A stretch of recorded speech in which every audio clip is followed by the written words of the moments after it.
Welcome in to Lojas Park here in Fulton, Kentucky.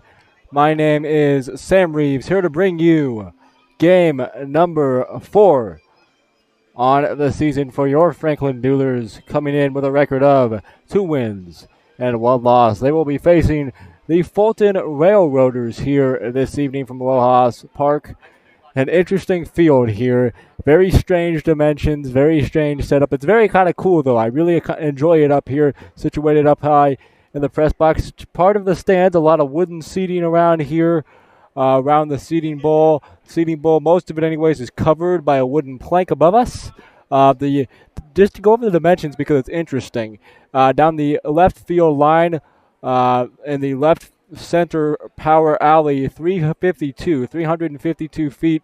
Straightaway center comes to a point at like a triangle deeper than that, but the right field line, a very short porch, only 210 down the right field line. There is a 40-foot high wall, though. Most of that is covered in netting, with, of course, a harder fence toward the bottom. But players have to clear the entire 40-foot netting for it to be a home run. You can play it off of the netting live if the ball hits the netting and comes off of it. So it's an interesting setup here at Lojas Field in Fulton, Kentucky. A very nice old ballpark, though, here for some baseball. A beautiful night for baseball. Weren't quite sure if we were going to get it in.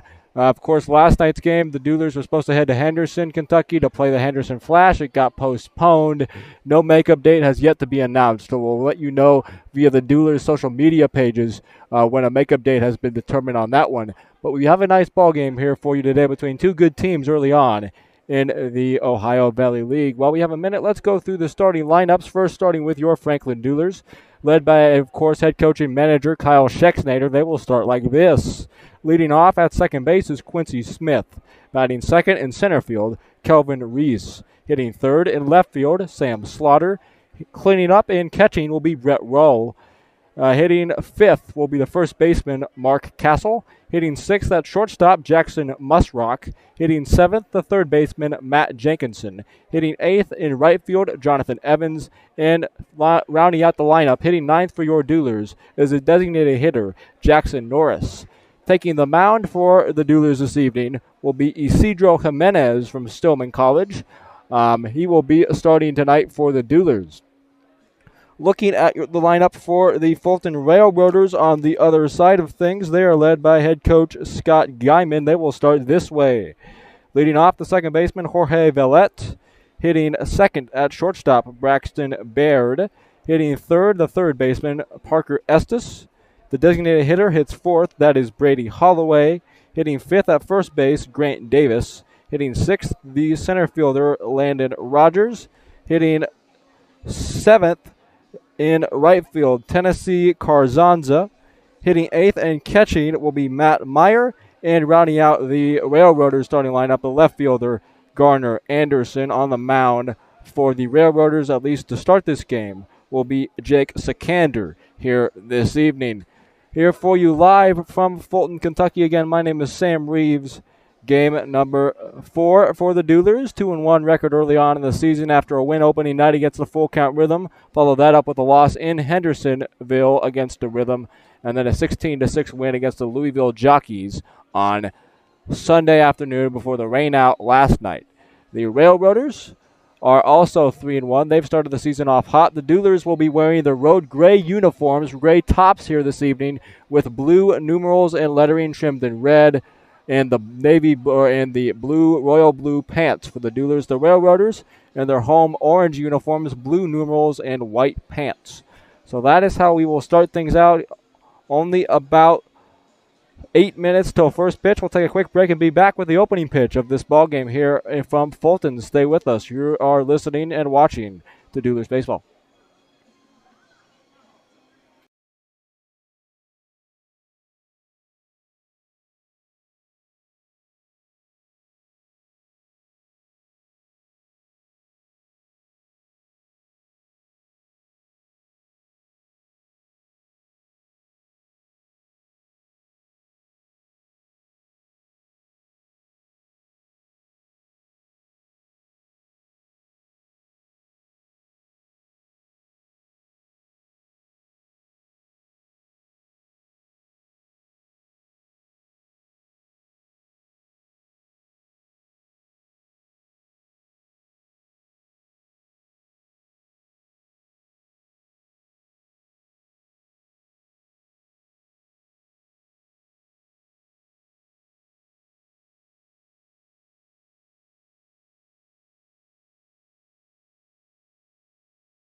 Welcome back here to Lohas Park. Both head coaches / managers are at home plate visiting with the umpires about the ground rules here at this interesting park. A little longer than normal, I think, just due to the weird dimensions here. Got to make sure you have everything covered before first pitch. As we're ready to begin things here this evening here in just a few minutes, as should be a good ball game here tonight between two good teams. As went through the starting lineups just a moment ago. National anthem will be played here in a few moments, I would imagine, as we're about ready to begin things here from Lohas Park. But while we have a minute, let's go through and thank some of our sponsors. They include Kundal Flooring and Installation for all your flooring, tile, and backsplash needs. Kundal Flooring is the right choice. Contact Phil Kundal at 931-561-8607 for more information today. Also, we would like to thank El Mazatlan Cantina Restaurant and Grill. Located at 1403 Nashville Road in Franklin, Kentucky, El Mazatlan is a proud supporter of the Duelers. Also, Holly J's Bar and Grill in Franklin, Kentucky. You can find them at 1326 Nashville Road. Holly J's is available for dine-in, carry-out, or delivery. We appreciate their continued support of Duelers baseball. As back in here at Lohas Park, go ahead and do yourselves a favor, guys, if you get a chance. Type in Lohas Field, Lohas Park into Google just to get a visual of what I've been describing here. You can kind of see it, of course, on the live stream, but just Google images should have some more detailed pictures. It's a very interesting park. It's definitely worth your look. As I see there's a few people tuning in here as we're about ready to begin. So we appreciate you guys watching. The 17 of you that are tuning in right now, thank you again for watching Duelers baseball this season. It's been a good start to your season for the Duelers, looking to continue playing well. I appreciate all the support all season long, both of the players on the field and I'll be up here in the broadcast booth. It's definitely been seen through social media and, of course, through you guys watching these games. So thank you again. I hope to bring you good coverage of the Duelers all season. As starting lineups are being introduced quickly here in the press box, as I guess it's not really a press box. I'll call it the press perch. That's really what it is. We're just perched part of the stands and a little bit of a raised platform here in this beautiful old ballpark here in Fulton, Kentucky. Quickly going through the lineups as they're being announced here for you. Again, for the Duelers, they will start with Smith, Reese, and Slaughter, 1, 2, and 3. Brett Rowell, Mark Castle, and Jackson Musrock will hit 4, 5, and 6. And rounding out the lineup for the Duelers will be Jenkinson, Evans, and Norris. Isidro Jimenez from Stillman College will be taking the mound for your Franklin Duelers. For Fulton, they will start with Valletto, Baird, Estes, Holloway, Davis, Rogers, Carmanza, Meyer, and Anderson, with Jake Sikander on the hill. So that is how we will start things here in Fulton in just a few minutes. Lineups were introduced. The umpires, the three-man crew, is at home plate, ready to begin the ball game against the Duelers in their road blue pants with the gray tops, navy blue or royal blue numerals trimmed in red. The Railroaders in their home orange uniforms with the white pants with the brown numerals trimmed in white. So that is how we set up as a starting lineup for the Railroaders. Is being introduced now. Just going through a few statistics here for you for the Duelers this season. Again, 2-1 on the year in the 3 games played. The Duelers have played very well here early on. Again, 2 wins. They haven't hit the ball extremely well, but they haven't necessarily needed to, as only a 183 batting average as a team, but the 16 runs against Louisville on Sunday definitely helps that. As you know, they faced a very talented Fulton squad the first 2 games of the season. The Louisville team had just entered the league. Of course, it's their inaugural season, so they're trying to still get their feet underneath them. This Fulton team has been in the league a long time. They're very talented. They won the league a few times in their, I think, 11-year history as members of the Ohio Valley League. So we're ready for the national anthem. We'll take a quick break and be back with the first pitch of the ball game. Stay with us on the Duelers Network.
Ready to go here from Fulton, Kentucky.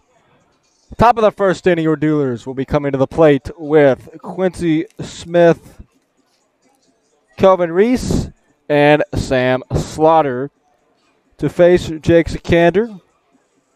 Sikander from the University of Dubuque and Chula Vista, California. Sikander, a two-way player, left-handed pitcher, also an outfielder as well. He will be the first one to take the hill this evening for the Fulton Railroaders. Coming in at a 3-1 record, the Duelers at 2-1. Quickly going through Fulton. They're hitting the ball very well on the season as a team. A .330 average as a team. Very, very impressive. They've played well so far to start the year.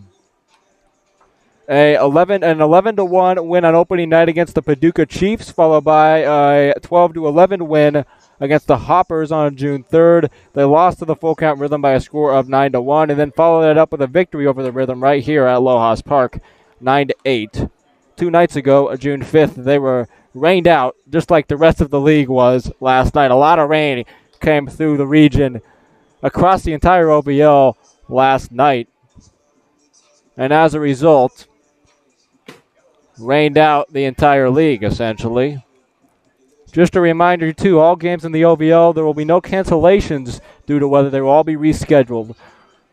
So we'll figure out a time to get the Henderson Flash game in for the Duelers, as that game was not able to be played. But it will be postponed and rescheduled to a later date. We'll let you know again via our social media pages. You can follow us on Facebook at Franklin Duelers and follow us on Twitter at Duelers Baseball for all your updates on the Duelers. As we're ready to go, Quincy Smith will dig into the box for the Duelers to start off the ball game, facing Jake Sikander. Right-handed hitter is Smith as he takes the first pitch for strike one.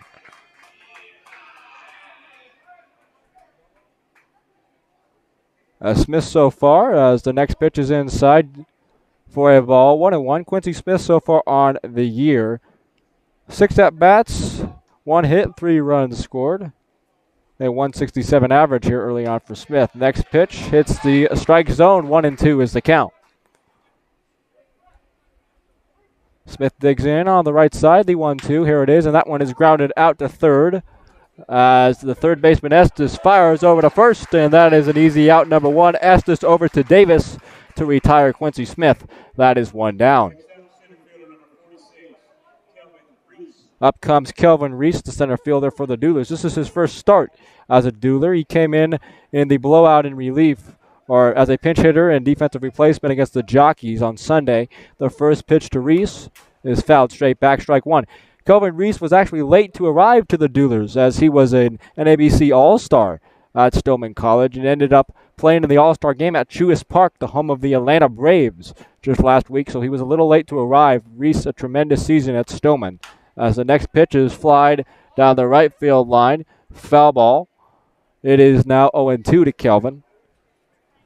As Reese at Stillman College this past season, as I'm trying to pull up some of his statistics here, hit .333 and 117 at-bats. The next pitch is inside and low for ball 1. As Reese at Stillman, .333 and 117 at-bats, 39 hits, 11 doubles, as the next one is lined to left field. In comes the left fielder Anderson to make an easy catch. That is 2 up and 2 down for Sikander and the Railroaders. As the number 3 hole hitter for the Duelers, Sam Slaughter, will come up to the plate here. 2 down, nobody on for the Duelers.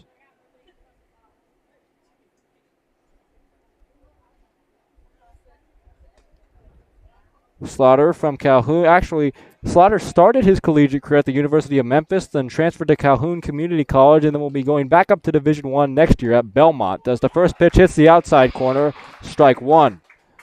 Slaughter at Calhoun Community College hit .417 this past season in 139 at-bats. Had 58 hits, 11 doubles. As the 0-1 pitch is taken low and away for ball 1. On the summer season for the Duelers, Slaughter in 10 at-bats, 4 RBIs, 3 hits, for an even 300 batting average, 417 on base percentage, and a 300 slugging percentage for Sam. So the next pitch was outside, ball 2, 2-1 the count. Next pitch coming from Sikander. Hits the bottom of the zone. Count evens, 2 balls and 2 strikes. Slaughter thought that pitch was low, I believe. Kind of walked out of the box in disgust, shook his head a little bit, but digs back in and awaits the 2-2. Here it is. Pitch is low and away. Ball 3. Full count now. 3 balls and 2 strikes. Jake Sikander, the starter, left-handed pitcher again from Dubuque University. As the 3-2 is swung on, grounded to second base. The second baseman, Vallette, throws over to first, and that's an easy 3 up and 3 down to start the ball game for Jake Sikander and the Railroaders. As Fulton comes to bat in the bottom of the first. Right after this, stay with us.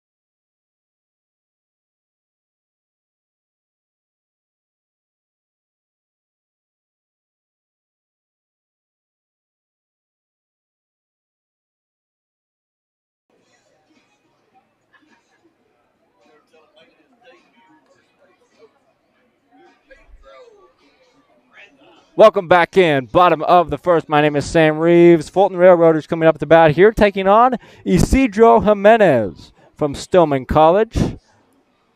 Grew up in the Dominican Republic, only been here in the United States for a total of 9 months. I was talking to Isidro the other night. He's learning English, doing a good job with that, and has a very live arm out there. His right arm, a lot of strength in it. Those high velocity does Isidro. His key is control, as he told me, and has been working on that a lot lately. So we'll see. His first outing on the season for Isidro. We'll see how it goes here. He will take the hill in the bottom of the first for the Duelers to face the talented Railroaders team. They will come up with Jorge Vallette, Braxton Baird, and Parker Estes here this evening. Isidro with a turquoise glove. Very nice looking glove. Bright colors. Personally, I enjoy the bright colored gloves. You know, the more fun, the better, I think. So that's a cool looking glove for Isidro. We'll see if he can start off his season well on the mound.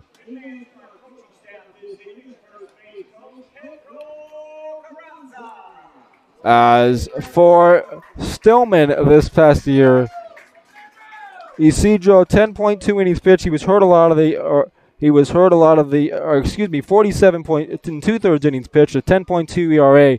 So control was a little bit of an issue. He said he's been working on that a lot lately, though. So we'll see what he can do here, bottom of the first inning for the Duelers. Brett Rao will be doing the catching back behind the plate.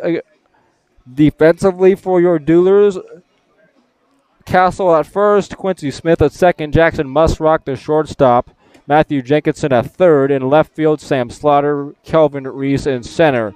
And the right fielder is Jonathan Evans for the Duelers.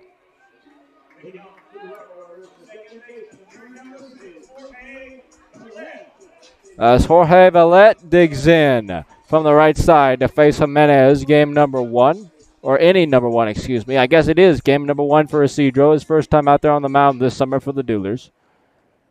As Vallette will dig in for the Railroaders. First pitch from Jimenez is high for ball 1. Jorge Vallette wearing number 6 for the Railroaders from the University of Cumberland. From San Juan, Puerto Rico, originally for Vallette. He's the leadoff hitter here tonight for Fulton. 1-0. Finds the zone. Strike number 1 for Isidro. As on the year, Fulton again, 3-1 as the next pitch. Outside corner, strike 2, 1-2 the count. As Vallette hitting a 200 batting average. 3 games, only 5 at-bats for Jorge. Isidro ahead in the count as Jimenez gets his sign from Rao and brings home the 1-2. And that is a breaking ball. Swung on and missed. Strike one. An early K for Jimenez to start his outing. 1 up, 1 down for the Duelers. When you go from throwing 95, 96, maybe even 97-mile-an-hour fastballs and then drop a curveball like Isidro just did, that's tough to face. A nice first batter for Jimenez. As Braxton Baird, the shortstop, digs in, left-handed hitter. As Jimenez first pitch. Baird squares the bunt and takes a pitch, I guess, a little bit inside for ball one. Baird wearing number 30 for the Railroaders from Carson Newman University and from Murfreesboro, Tennessee.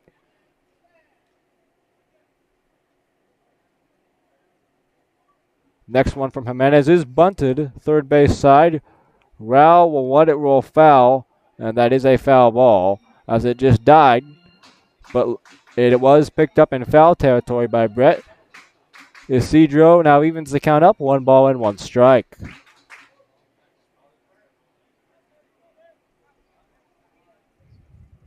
As Baird digs back into the left side.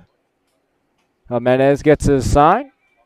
From the stretch, here's the pitch. Swung on and missed. Strike number 2, 1-2 the count. So far, Baird, a .333 average for the Railroaders this season. 6 at-bats, 2 hits. 3 walks as well for Baird. As the 1-2 is high and away for ball 2, all the way back to the backstop.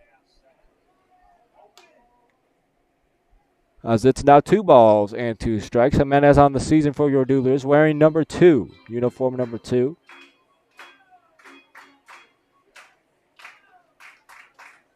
So again, it's a beautiful night for baseball. Wasn't sure if we were going to get this in. It was supposed to rain as of yesterday here in Fulton, but the rain has held off, so it's a nice night here for a ball game.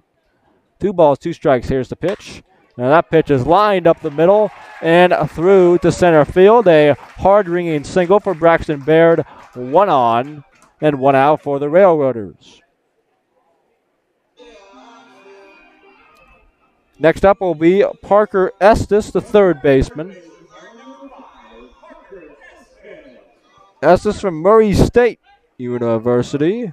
We actually passed Murray State coming up here from Bowling Green on the bus here this afternoon, so not too far here from Fulton.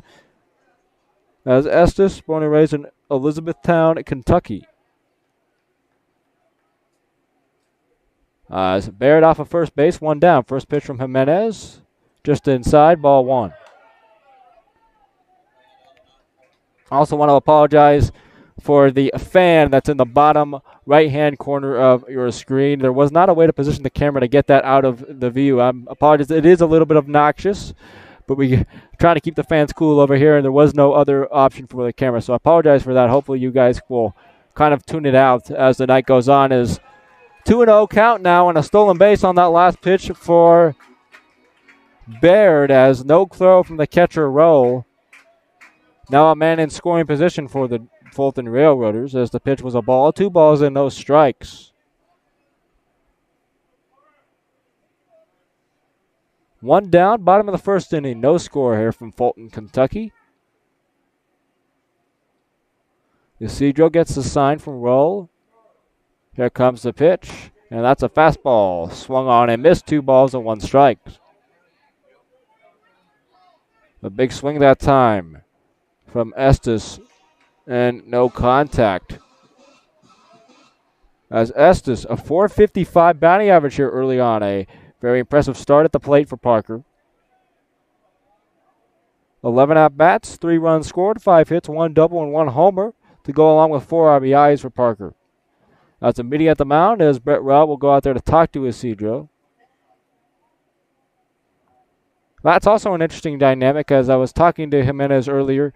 He's learning English, doing a really good job with that, but it's still not quite, he's only been speaking English for 9 months. So the game 1 starter for your Duelers, Joel Martinez, may come out sometimes to be used as a translator if needed as the game goes on. But I give Isidro a lot of credit. He's really working hard to learn English, as The 2-1 is inside, ball 3. 3 balls, 1 strike.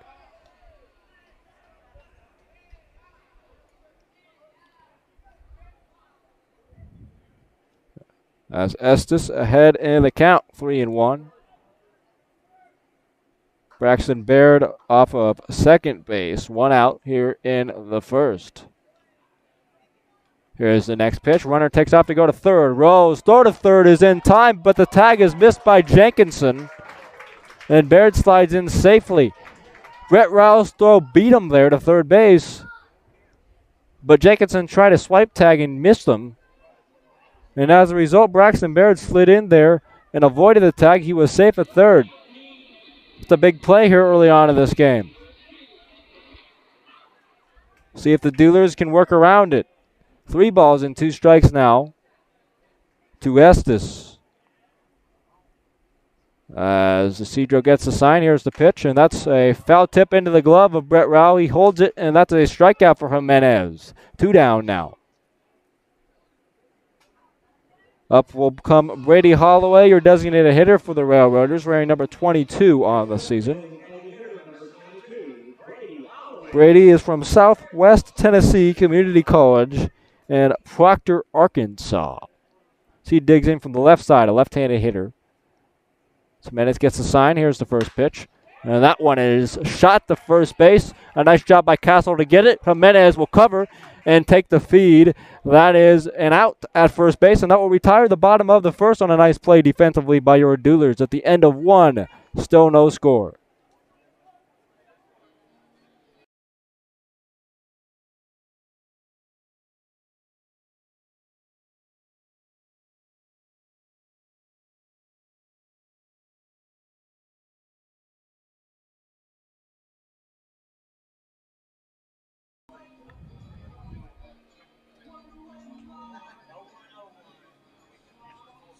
While we have a minute, we would like to promote Visit Bowling Green. You can go to visitbgky.com for more information about some of the events going on in the Bowling Green area this summer. Also, you can call 800-326-7465 to learn more as well, as there are plenty of exciting events going on in Bowling Green this summer that you may want to check out here. Some of those are listed on the screen now if you want to go check those out if you're in the area this summer. Besides, of course, your Duelers come on out to South Warren High School. The Duelers are home for an 8-game homestand starting tomorrow night against the Henderson Flash. A long homestand at South Warren for your Duelers. Come on out and support, as the boys will be looking forward to a nice home crowd, hopefully, at South Warren this upcoming week. A long homestand. Many chances for you to come out and watch your Duelers live. Good baseball here upcoming against some good teams as well. So come on out and support if you can. As Brett Rowell will come up for the Duelers, the cleanup hitter here tonight, to lead off the top of the second, facing Jake Sikander. First pitch is away for ball 1. Rowell digs back in, left-handed hitter. Next pitch coming, high and away, ball 2. On the season, the Duelers catcher has been alternating with Evan Kirk pretty much every day, as Kirk can play a little infield as well. Well can play a little bit of first base in addition to catching. As on the season, no hits yet for Brett, as the 2-1 is inside, ball 3. Well, only 2 at-bats officially, as the next pitch is low and away for ball 4. That's a leadoff walk for the Duelers, as that's the second walk on the season for Brett Rowell. Mark Castle digs in now, the Duelers' first baseman.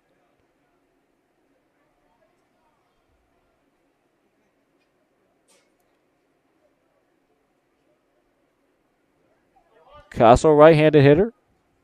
Plays a little bit of third base as well, but starting over at first base today. First pitch is flied to left center, and that is off the wall. Center fielder brings it in, and the throw goes to third base. That will keep Brett Rowell at second. First and second, though, for your Duelers to lead off the top of inning number 2. That was an example of the high wall there. It didn't quite get to the netting, the 40-foot tall wall in total. A lot of that netting, though, a lot of that wall is netting. That hit the harder part of the wall down below, ricocheted off. Played nicely, though, by the Railroaders to keep runners only at first and second. A long single for Castle brings up Jackson Musrock, the shortstop for the Duelers. Here comes the first pitch from Sikander, and that one is lined down the line on the right field side. And a foul ball.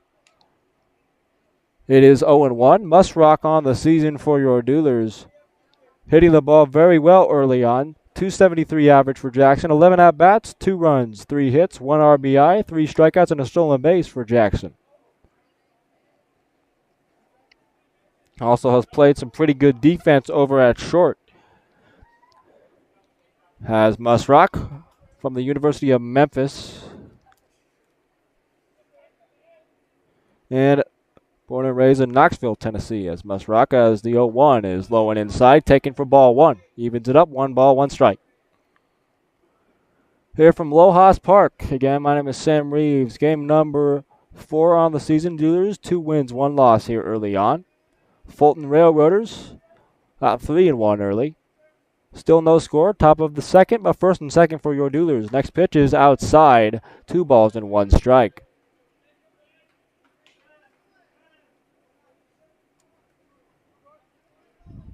As the catcher Brett Rao leads off of second, first baseman Mark Castle leads off of first.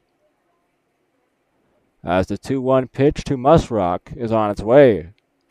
And that pitch is swung on down the left field line, foul ball.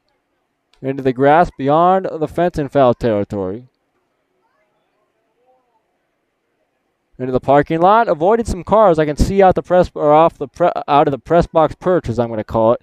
Avoided the cars and picked up by some kids out there in foul territory. So 2 balls and 2 strikes to Musrock. Sikander looks back to second twice, and here's the pitch. Pitch is chopped on the ground to short. And it goes past the shortstop. Around third comes Rowe. Schexnayder will wave him home. The throw to the plate is not in time. Rowe slides in safely, and the Duelers take a 1-0 lead here early. Also, Mark Castle goes from first to third on the play, and a single for Musrock with an RBI attached gives the Duelers a 1-0 lead.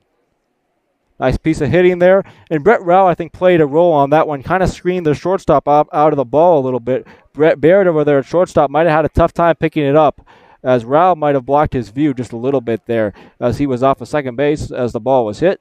Duelers up 1-0. First and third, still nobody out. As Matt Jenkinson comes up, the third baseman for the Duelers.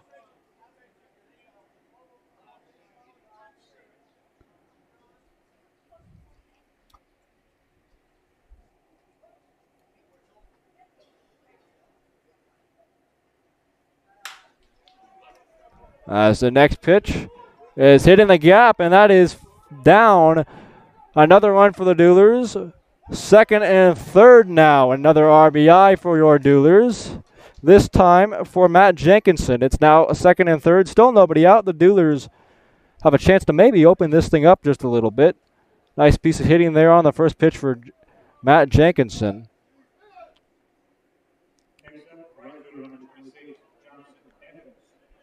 Jonathan Evans digs in now.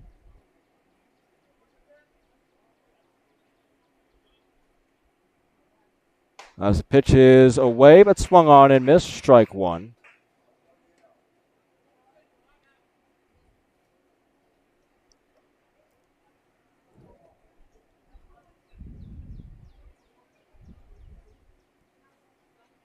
The next pitch hangs low and away. Ball number 1. Evens it up. 1 ball, 1 strike.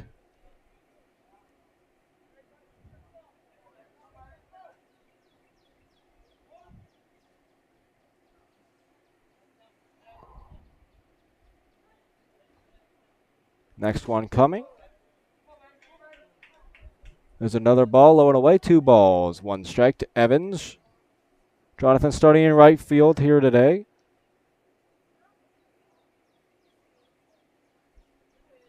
The 2-1 Check swing, he definitely did go, and the umpire agrees. That is strike 2.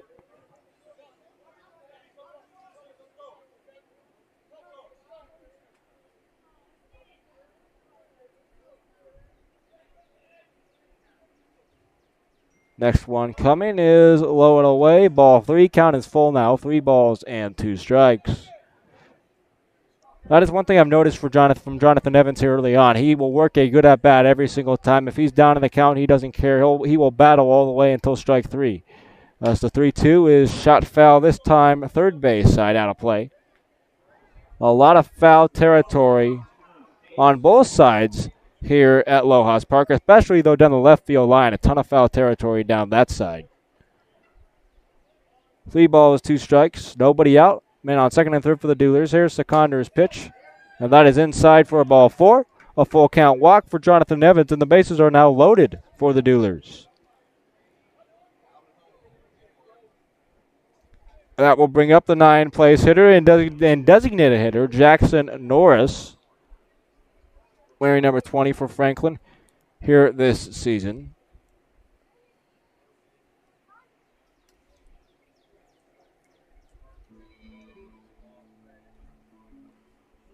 Meeting at the mound for the pitching coach along with the catcher and the pitcher, Seconder.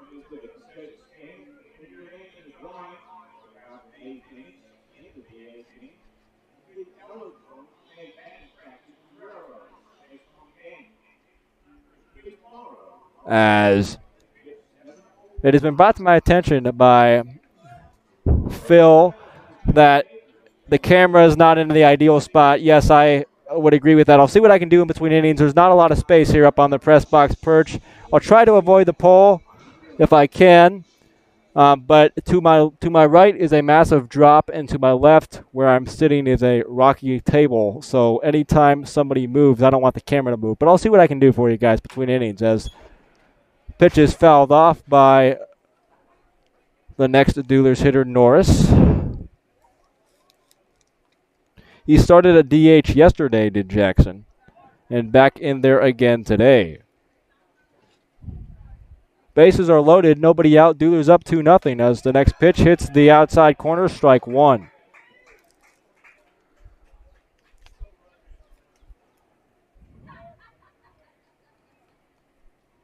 Seconder gets the sign. Here is the next one, and low in the dirt. Nice block, though, by the catcher, Matt Meyer. He prevents a run from scoring in that on that play. Nice job back there. 1 ball and 2 strikes now to Jackson Norris.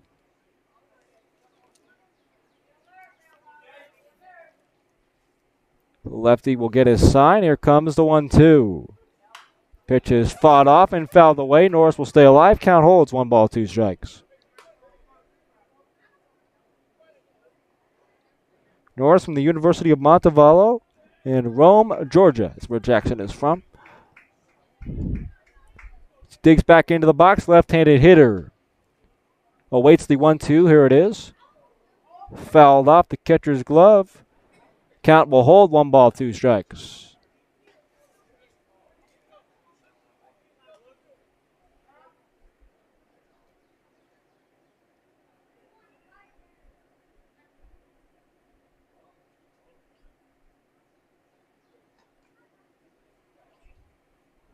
As Musrock leads off of third base.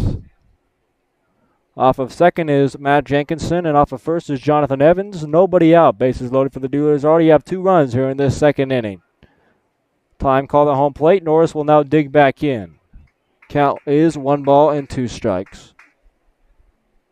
Here's the next one. Pitch is fought off. Nice at bat by Norris to stay alive. Fell off some tough pitches here.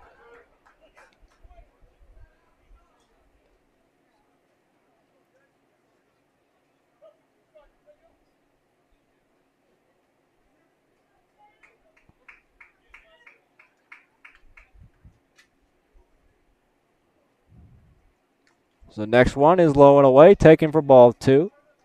Count evens itself up, 2 balls and 2 strikes now.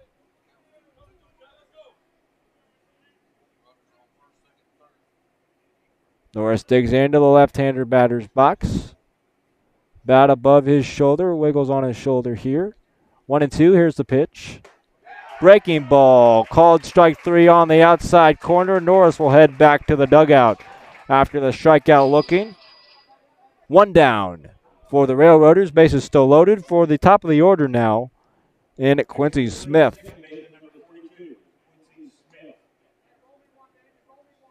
To lead off the ball game, Smith grounded out to third base. Digs back in for a second up out of the day. Here's the first pitch. Low and inside, ball 1.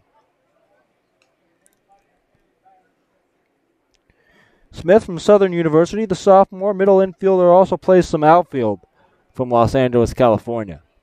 Here's the 1-0. Breaking ball outside, ball 2.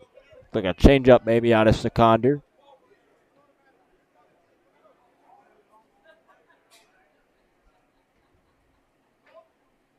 Duelers 2 runs here, top of the second, looking to add a few more on. Timeout called at the plate by Smith. Steps out of the box and now back in. Seconder gets a sign from his catcher Meyer. Here's the 2-0, and that pitch is chopped third base and past the reach of the third baseman. That is Parker Estes. A weak RBI, but the Duelers will gladly take it. Well-placed ball there off the bat of Quincy Smith, and an RBI will be added to his name. Duelers now up 3-0 as Musrock comes around to score on that one. Bases are still loaded now with only 1 out. Now Jenkinson at third, Evans at second, and Smith at first.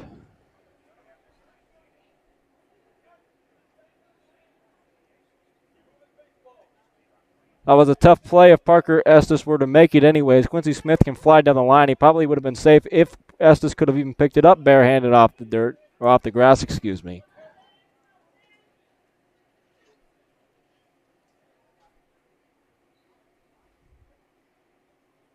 Next one coming. That one is popped up, fouling out of play. 1 ball and 1 strike.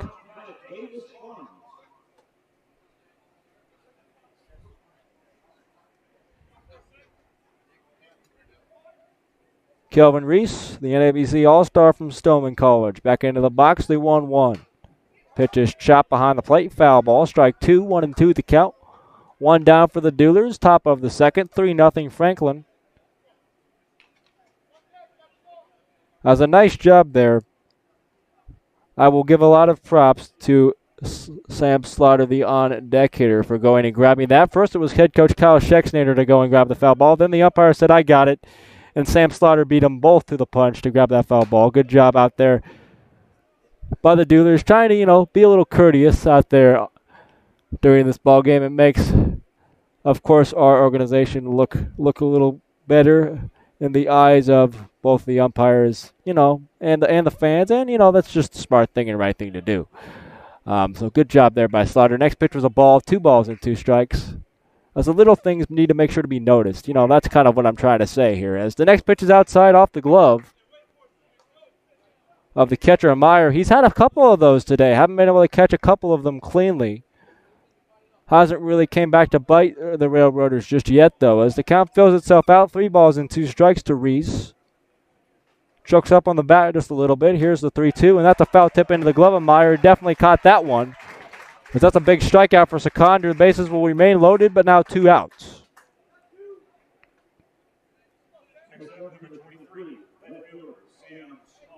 Sam Slaughter, the left fielder, wearing number 23, will dig in. Left-handed hitter for his second up out of the day.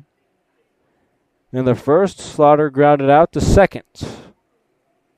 Bases loaded, 2 down for the Duelers. Already up 3-0 here in Fulton. First pitch is lined up the middle. Second baseman will gather it in and flip to the shortstop covering. Vallette goes to Baird, and that will retire the side, but not before the Duelers bring 3 runners in. 3-0 Franklin after 1.5. We'll be right back.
As we're about ready to begin the bottom of the second, Isidro Jimenez back to the mound facing Davis, Rogers, and Carranza here. Bottom of the second.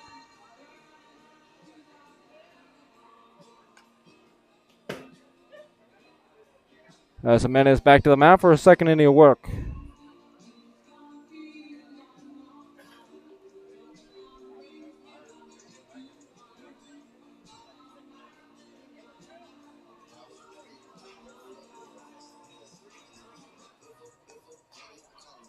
Stepping in to lead off the inning will be the first baseman, Grant Davis, the first baseman, right-handed hitter.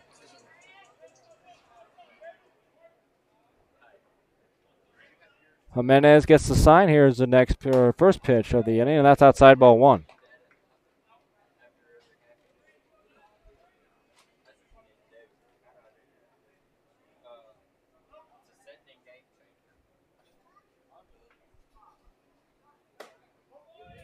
Next pitch is away for ball two.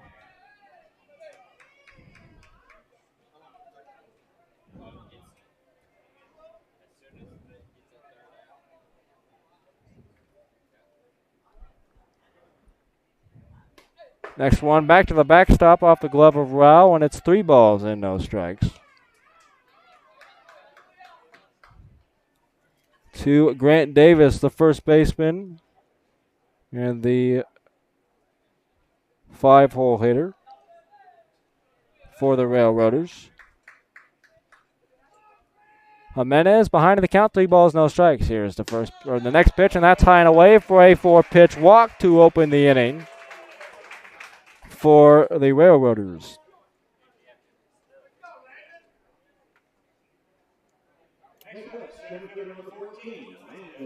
Now digging in will be Landon Rogers for the Railroaders. From Northwest Mississippi Community College in Olive Branch, Mississippi is Rogers. Digs in from the right-hander's batter's box. Rogers on the season hitting an even 300. 10 at-bats, 3 hits on the year. First pitch inside for ball one. Rogers 2 strikeouts. No walks, 2 RBIs, and 1 double for Landon. Next pitch from Isidro is in there for strike one.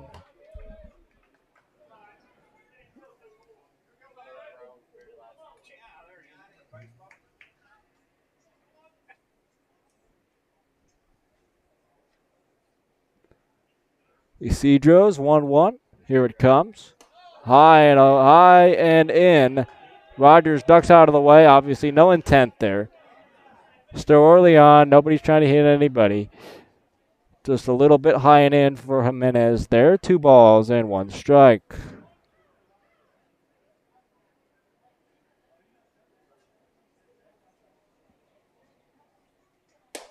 Next one inside, ball 3, 3-1.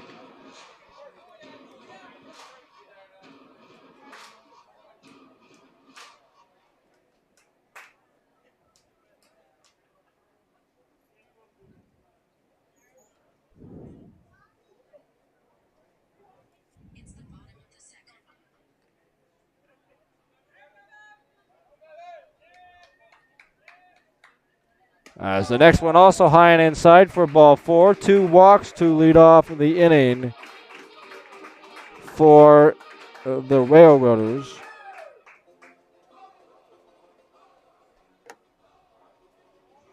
As pitching coach Jacob Snyder will go out to talk to Isidro. Also joined by catcher Brett Rowell. This was Isidro's issue a little bit in Stillman this past season. A lot of walks, control issues was his main burden. Started off in the first inning pretty well. Got the Railroaders out. Only one hit was allowed in the first. That was by Braxton Baird. But 2 walks to lead off the second for Isidro.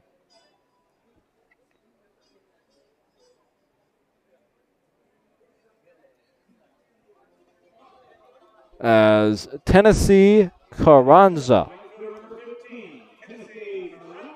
comes up wearing number 15. the University of Montevallo, in Brawley, California. As Carranza will square to bunt. First pitch from Jimenez. Bat is pulled back. Strike number 1, taken by Carranza.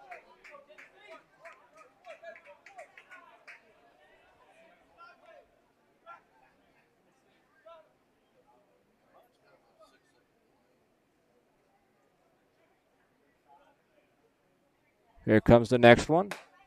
Outside corner, strike 2. Nice spot there by Jimenez. Low and outside corner, painted for strike 2.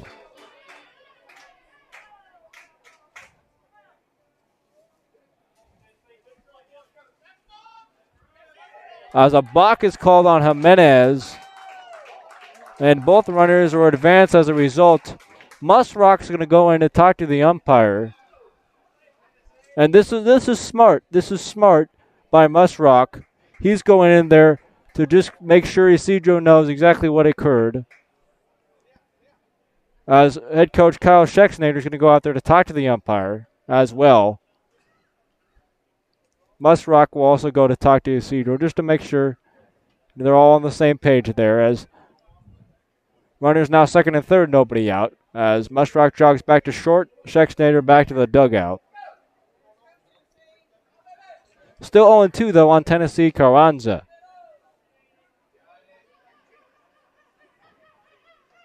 Jimenez nods yes. Here comes the 0-2. Foul ball. Just got a piece, did Carranza. Sorrell's going to take this ball personally back to Isidro and have a short conversation with him there. As the two of them are laughing about something, and Isidro just put his glove over his face to hide the smile. That's good to see. I'm glad they're having a laugh. You know, baseball is supposed to be a fun game. You know, even if there are 2 men on, nobody out here, they're in a little bit of trouble of the Duelers in this inning. Baseball is a fun game. Enjoy it out there. That seems to be what everybody's doing on the field, which is the most important thing. As Jimenez gets a sign, here comes the 0-2. And that's a nice pitch, swung on and missed, and that sent Carranza literally spinning around in circles. Impressive, as that is out number 1. As Carranza swung and missed, he literally spun himself around in circles a few times. As Matthew Meyer has Happy Birthday playing as his walk-up song to start the first at-bat of the day for him, as apparently it's his birthday. Happy birthday to Mr. Matt Meyer. As the first pitch swung on and missed, strike 1.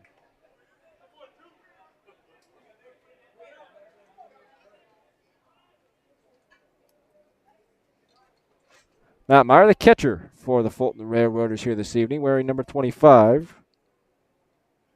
Meyer from Northwoods University in Ionia, Michigan.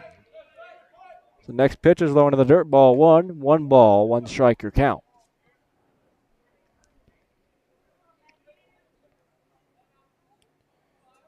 As Landon Rogers off of second, Grant Davis off of third base for the Railroaders. 2 runners in scoring position, 1 down here. Bottom of the second, 3-0 Duelers. Here's the next pitch. That pitch is fouled off to the first base side. 1 ball, 2 strikes.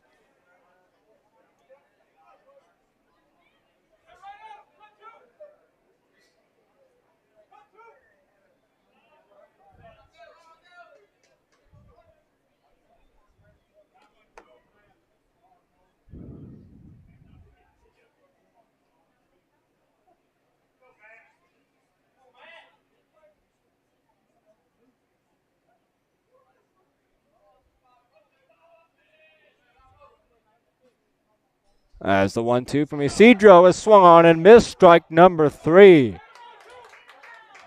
Nice comeback there to get the second out by Isidro after the balk. He's back under control, it appears. And they're now 2 down with runners on second and third. That will bring up the 9-hole hitter, Garner Henderson, in left field here tonight.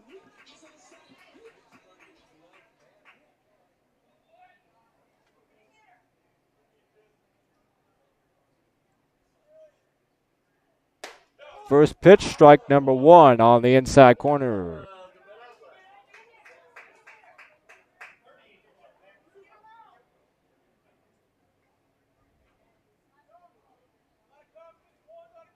Anderson, in his only 2 plate appearances, have drawn walks both times, so no official at-bats on the season yet for Garner Anderson, but 2 productive plate appearances for both walks.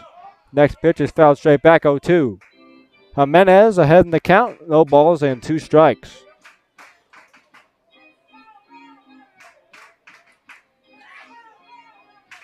As a little "Let's Go Railroaders" chant is breaking out here at Lojas Park. Very nice. We like the home support. As speaking of home support, we're hoping to see you guys out here at the ballpark if you can make it, if you're in the area, at South Warren High School. Over the next week, the Duelers have an 8-game homestand starting tomorrow. As the next pitch is a breaking ball. Hits the corner of the zone and strike 3 called. Isidro Jimenez escapes the jam with no harm done. And the Duelers maintain their 3-0 lead after 2 whole innings of play. Nice job by Isidro on the mound there to keep all the runs off the board, and the Duelers still up 3-0. Well, we have a minute. We would like to take this time to thank some of our sponsors. They include PikaView Imaging. Whether it's 2D, 3D, or 4D ultrasounds, PikaView is the place to go for your imaging needs. You can find them at 107 Roby Street in Franklin, Kentucky. We appreciate their support of Duelers baseball.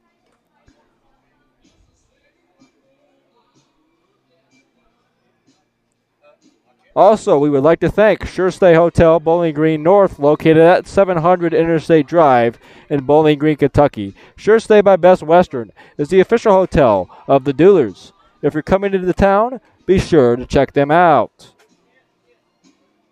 Also, Wildfire Barbecue. Check them out at 105 State Street in Franklin, Kentucky. Available for dine-in or carry-out. Wildfire has been serving delicious barbecue in the region for over 20 years. Wildfire is the official barbecue restaurant of Duelers Baseball. We would also like to thank Woody's Glove Repair, located in Franklin, Kentucky. Woody's brings old baseball gloves back to life and gives new ones a custom look. Offering relacing, repair, and break-in services. Take your glove to the next level with Woody's Glove Repair today.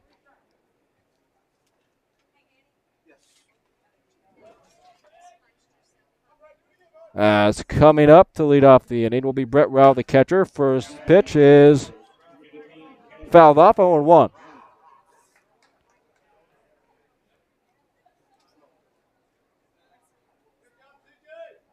Rao so far today, the Duelers catcher.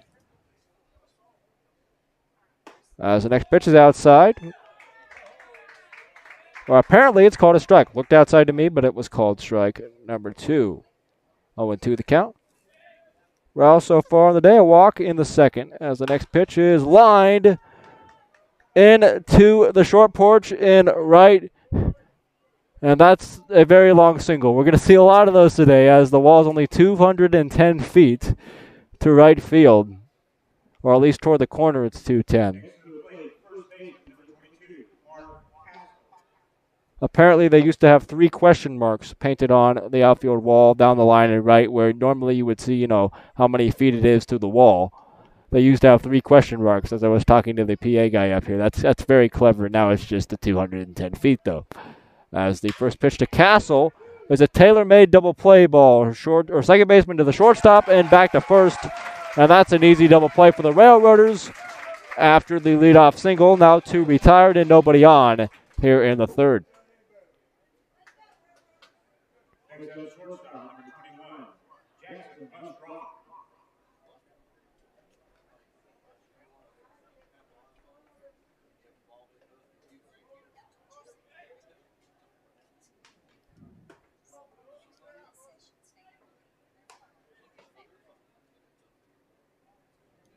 Jackson Muswalk, the shortstop, will dig in from the University of Memphis.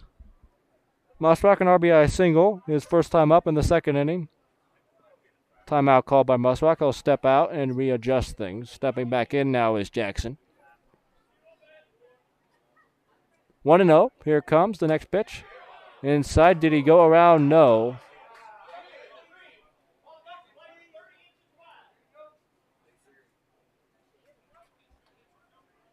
As it's 2 balls and no strikes. I think the crowd back here wanted an appeal to first. They got one late and no swing. It's 2-0. Next pitch high. 3 balls and no strikes.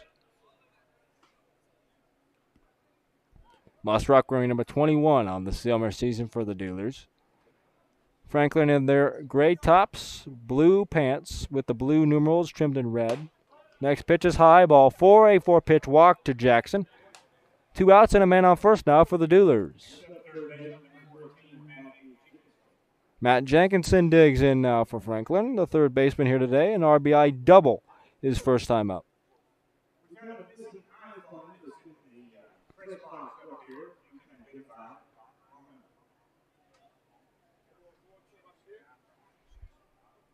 As Jenkinson digs in, first pitch to Matt is outside, ball 1. Once again, guys, I apologize for the camera positioning. It's tight up here in the press box perch. To my left is a non-sturdy table that I don't feel comfortable putting the table or the camera on, and to my right is this tiny little area where the camera is sitting, and that's really the only place it can be placed. So, working with what we got, hopefully it's okay and good enough to at least watch. As there's a lot of yelling either about the strike zone. Yes, it is about the strike zone, as it's now 1-1. Next pitch is poked, foul ball. As the previous pitch, as I was talking, was called a swing by Jenkinson.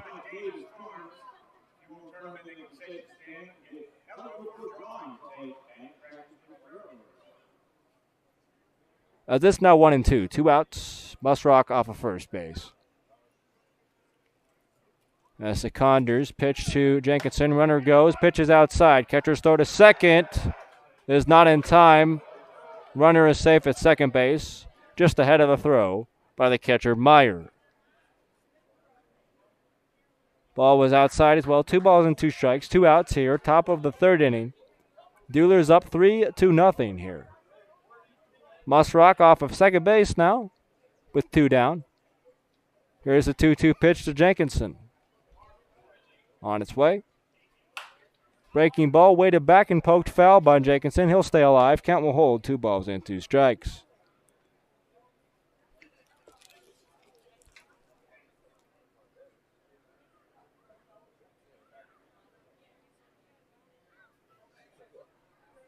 Seconder looks in to get the sign from his catcher. Meyer does so. 2-2 pitch to Matt Jenkinson. Here it is. That pitch is shot to left field. A can of corn and caught by Anderson to retire the side. And after 2.5, still 3-0, your Duelers in front.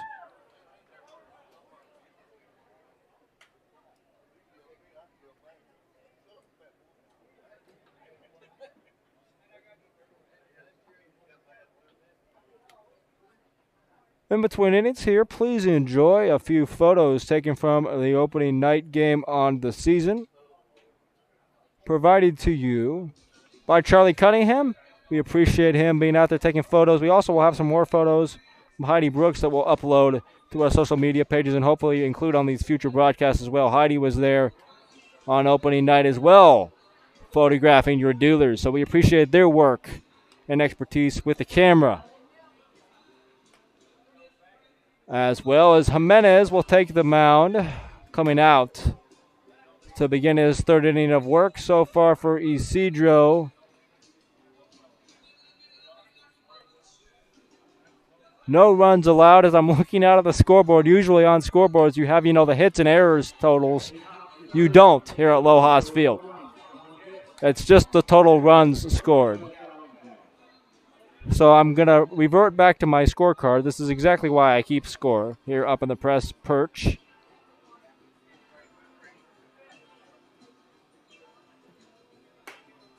So far for Isidro, 1 hit allowed to go along with 5 strikeouts for Isidro as well. No runs allowed. That's the most important statistic.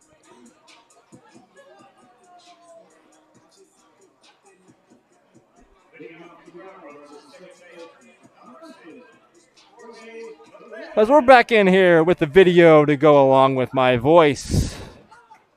Whether you like it or not, sorry you're stuck with my voice for this season. Hopefully you guys enjoy these broadcasts.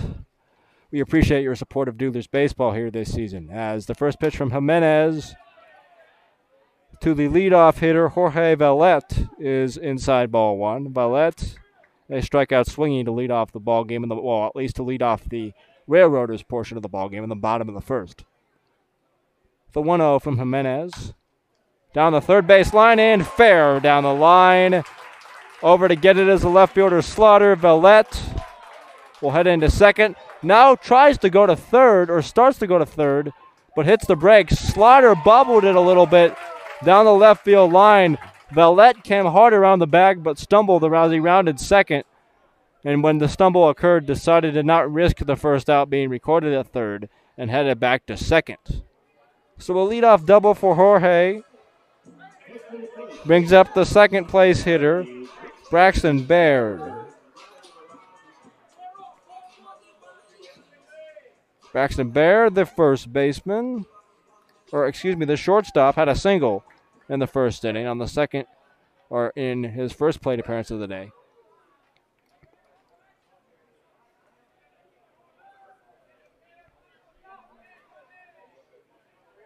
Baird, left-handed hitter.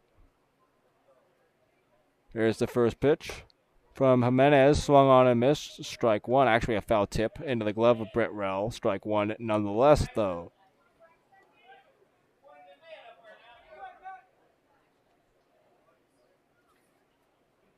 Baird wearing number 30 on the season for the Railroaders. Here's the next pitch from Isidro, as that one is outside, ball one.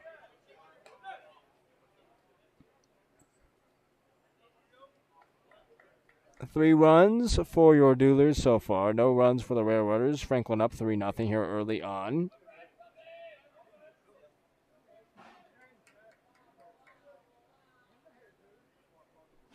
Jimenez gets the sign. Here comes the 1-1. Squares the bunt. Takes a ball just a little bit outside. 2 balls and 1 strike.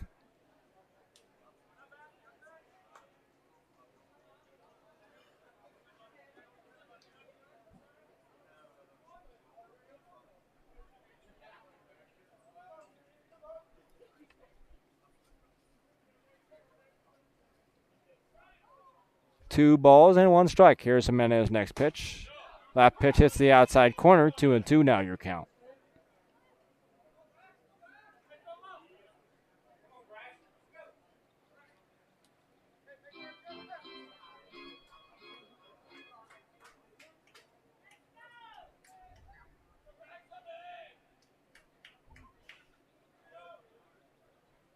Jimenez gets his sign. 2 balls, 2 strikes. Here's the pitch. Outside, ball 3. 3 balls and 2 strikes.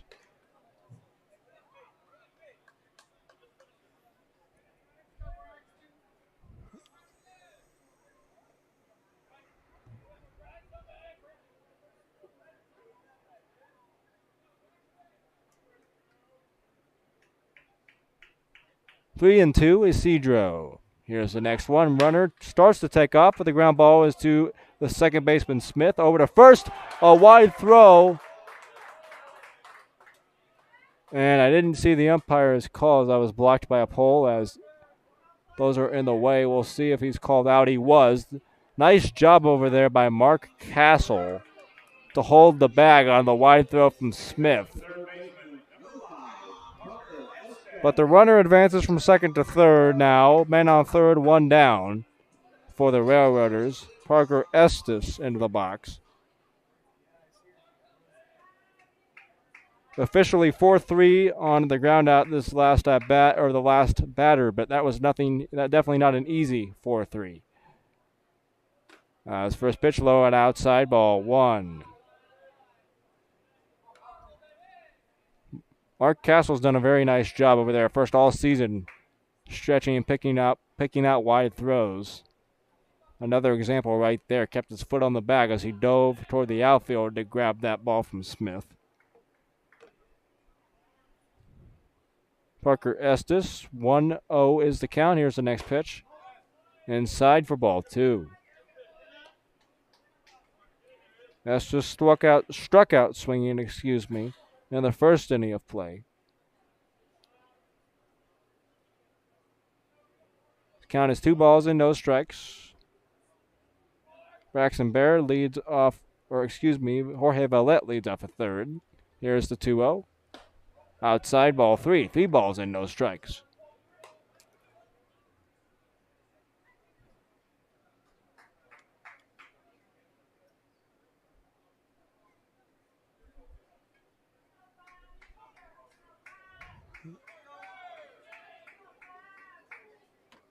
.45 pitches, 25 strikes so far for Isidro. As the 3-0 is inside off of the helmet, I believe, or the hand. I think it went off the wrist or the hand of Estes. And a hit by pitch awards him first base. First and third for the Railroaders now.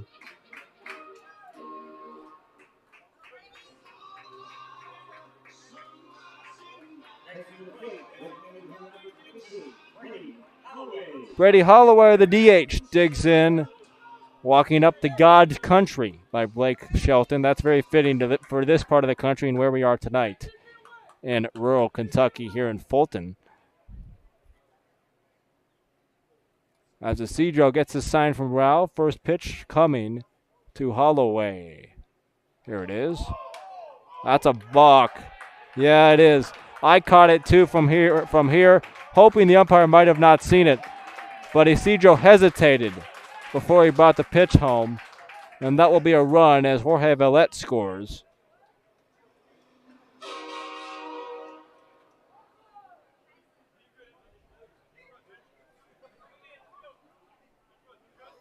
As words of encouragement for Isidro from the first base Duelers dugout goes by Izzy for this from a lot of his teammates and coaching staff refers to him as Izzy, shouting words of encouragement to Isidro out there on the mound. Hopefully he can shake the balk off here and regain composure out there. But a run comes across, 3-1. Duelers still in front of Fulton. Pitch is high and away, ball 1.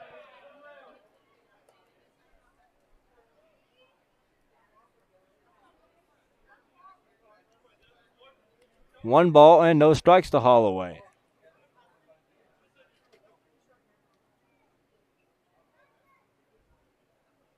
Jimenez gets a sign, nods yes to his catcher role. Here comes the 1-0. Just missed the outside corner. Roll tried to frame it, couldn't get the call. Ball 2.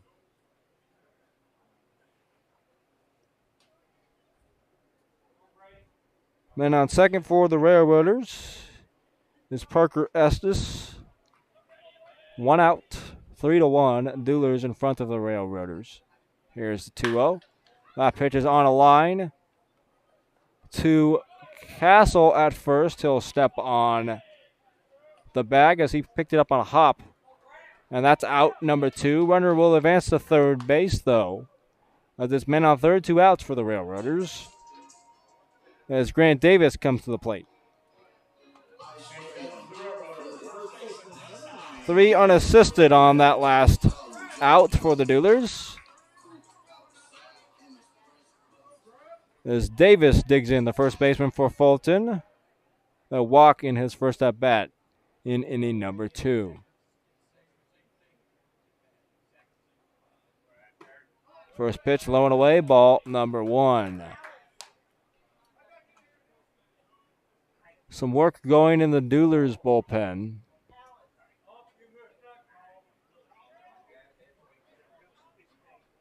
Trying to catch a number as it's not that far from here as the corner is so short out there in right. As Izzy gets his sign. Here comes the 1-0. Inside, ball 2.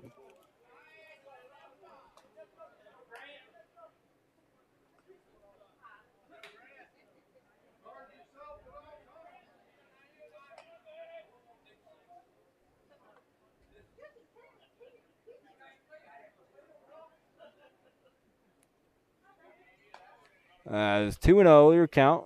Jimenez to Davis. Here comes the next pitch.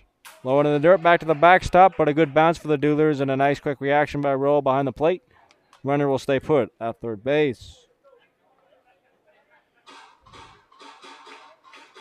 It appears that might be Bryce Cape warming up in the bullpen. He's an outfielder, so that would surprise me just a little bit. Actually, I take that back. It's Daniel Courtney out there warming up, wearing number 6 for the Duelers. The University of North Georgia pitcher warming up down the right field line for the Duelers. Count is 3-0 from Jimenez to Grant Davis. Cedro gets his sign, nods yes. Here comes the pitch. Outside corner, strike one. It's a good spot right there. Even on 3-0, definitely don't want to be swinging at 3-0 at that pitch on the black for Jimenez.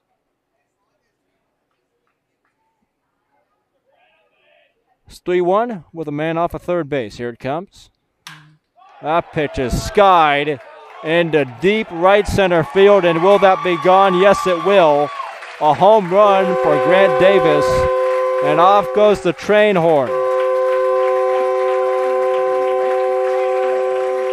Okay, that's an interesting touch there, Fulton. It's, you are the Railroaders, so I understand it, but, that's semi-obnoxious maybe, but, props to them. Hit a home run. Why not blow off the train horn? It's now 3-3, a tie ball game. Cedro on 3-1 threw it where a lot of pitchers will do on 3-0. Hit a fastball down the middle, and Davis didn't miss it. A two-run homer over the short wall, but even included the 40-foot netting as well. Cleared it all down the right field line, and a two-run shot ties the game at 3-3.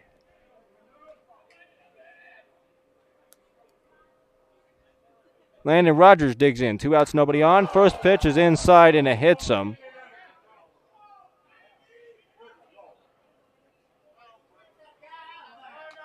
It hits him up and in. As Rogers will take his spot at first base. Brett Rao will go out and talk to him. I don't think there's any intent there. There's some fans around that are claiming it is. Nobody wants to hit anybody up and in. I will guarantee you that. There's no intent to hit anybody up and in like that just happened. Obviously, the safety of Landon Rogers is first of most importance here. You want to make sure he's okay when he gets hit up there that high. But I will guarantee you with 100% certainty, Cedro is not trying to hurt anybody, especially at a spot like that. You don't want to hit anybody that high. I guarantee it. As we'll see, the umpires might have just ejected him. I don't know. As the pitching coach, Jacob Snyder, is coming out to talk to Isidro. I think the benches were maybe warned. I think that is what occurred. Kyle Schexnayder will go to talk to the umpires. Brett Rao is also talking to the home plate umpire. The entire infield, or at least a lot of the infielders, in to talk to Izzy. He may be done anyways, and he is. He will walk off the mound with Jacob Snyder, the pitching coach, and that will mark the end of the day for Isidro Jimenez. Very effective his first 2 innings. A little bit wild here in inning number 3, but nothing to hang your head about if you're Isidro. As he leaves after 2 2/3 innings of work, and Daniel Courtney will come in to replace him. So new Duelers pitcher will be Courtney.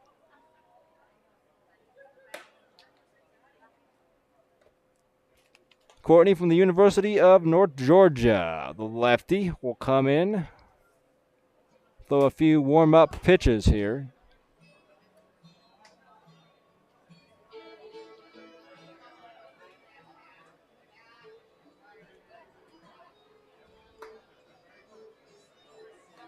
Final line for Isidro Jimenez. 2 2/3.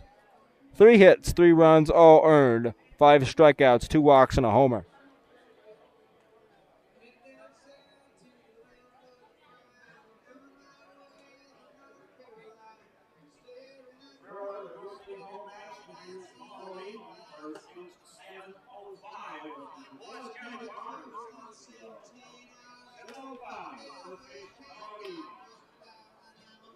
Daniel Courtney from UNG taking the hill for your Duelers.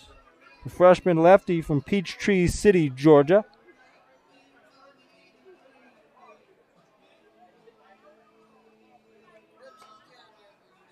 On the summer season for Courtney, 1 appearance, 1 1/3 inning pitched, 2 hits, 2 runs allowed, both of those earned, 3 walks, 2 strikeouts. A high ERA of 13.5, but that's just because of the 1 appearance and the minimal work so far for Daniel. As this past season at North Georgia,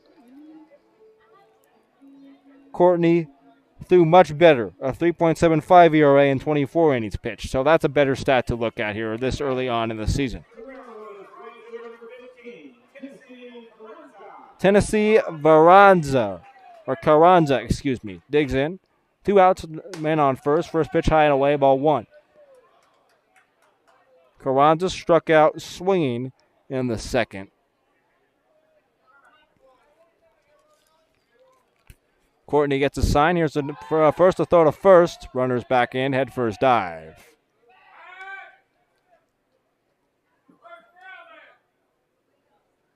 It's Carranza from the University of Montevallo in Brawley, California. Here's the pitch. High for a ball 2.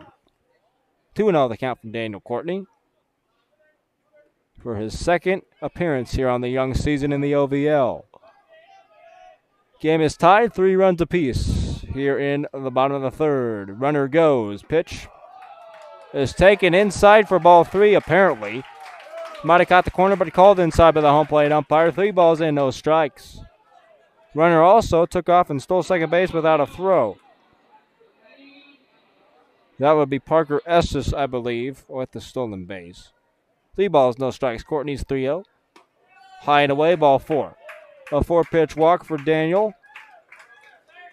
He'll look to find the zone a little bit more here in batter number 2. Obviously, he would have liked a clean inning of work, so, coming in with 2 outs and a runner on, it may not be ideal. Take him a few pitches to kind of regain control. We'll see how things go with the second at-bat here. After the walk to Carranza, Matt Meyer, the catcher, digs in. He also struck out swinging in his first at-bat. Meyer, the right-handed hitter, man off of first and second now for the Railroaders. Courtney's first pitch. A little bit high, ball 1.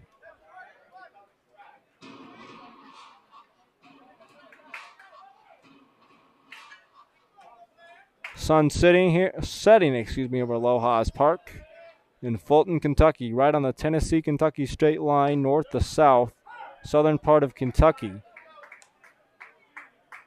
Is where we are tonight in Fulton.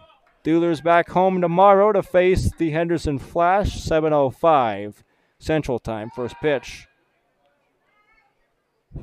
As Courtney steps off and turns back to second, no throw. 1 ball, 1 strike. Count here to Meyer. Courtney gets his sign. Here comes the next pitch. Inside corner, strike 2. Good spot that time from Daniel. 1-2 the count.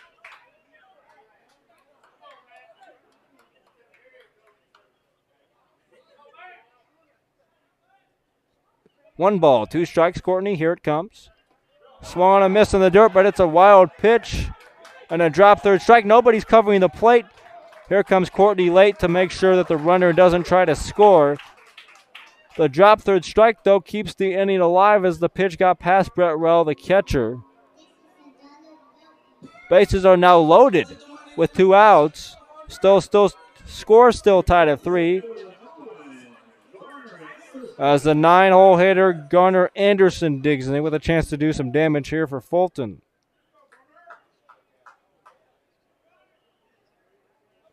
Struck out looking in his first AB. First pitch off the inside corner, ball 1.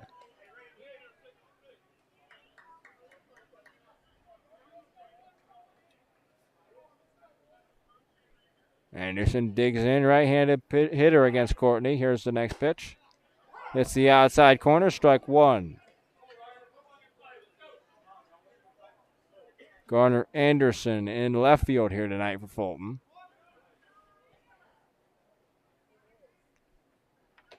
Courtney's next pitch. The shot out of play, foul ball onto the roof here above these stands. You might have been able to hear the clang on that one. I think it's still sitting up here on the roof. As Courtney gets ahead in the count now, 1 ball and 2 strikes.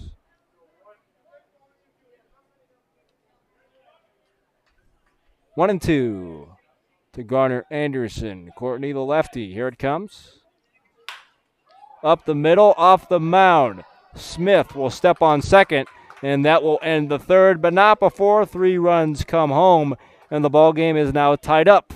Fulton 3, Franklin 3. Duelers coming up to begin the fourth. After this, stay with us.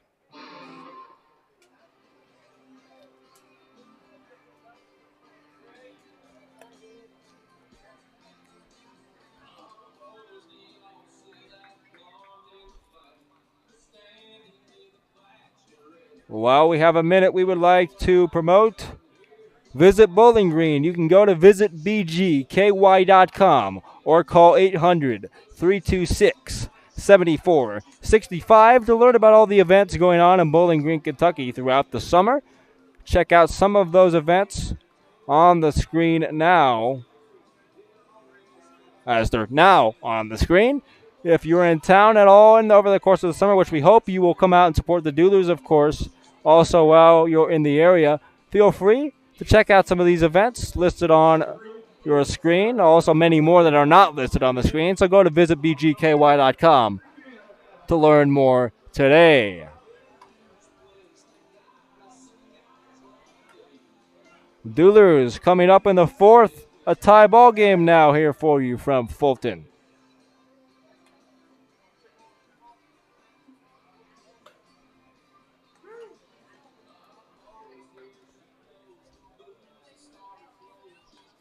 With a pair of seconders back out there on the hill for the Fulton Railroaders, and he is for his 4th inning of work.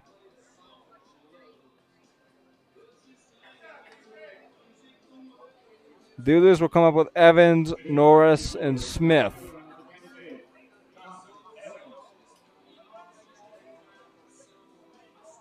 Jonathan Evans coming to the plate from Southern University, born and raised in Starkville, Mississippi, the home of the Mississippi State Bulldogs. They have a tremendous baseball program over there, too. His first pitch is low and away, ball number 1 to Jonathan. Jonathan wearing the high stirrup socks today, the high red socks with the blue pants. 1-0. Here comes the pitch. High for ball 2. Evans ahead in the count. 2 balls, no strikes.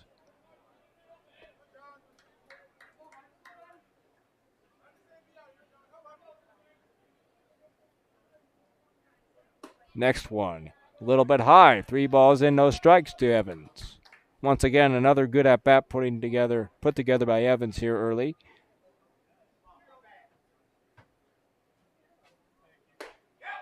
That pitch hits the outside corner, strike 1. I mentioned a lot of good at-bats, and I guess they're not technically at-bats. They're plate appearances put together by Evans here early. He's had 6 at-bats, 4 walks in addition to those 6 at-bats. So 10 total plate appearances. No hits yet for Jonathan, but 2 runs scored, and as I mentioned, those 4 walks. Next pitch is a strike, the 3-2 pitch. Here it comes. Pitch is skied into short left center. In comes the center fielder to make a nice running catch. And that is Rogers, and that's out number 1. Nice job by Seconder to come back from down 3-0 to retire Jonathan Evans.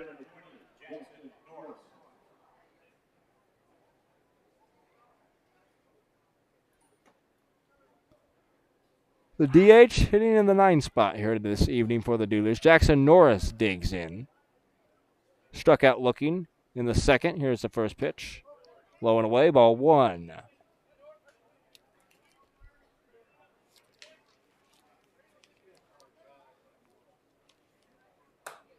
Next one, away for ball 2. 2 balls and no strikes.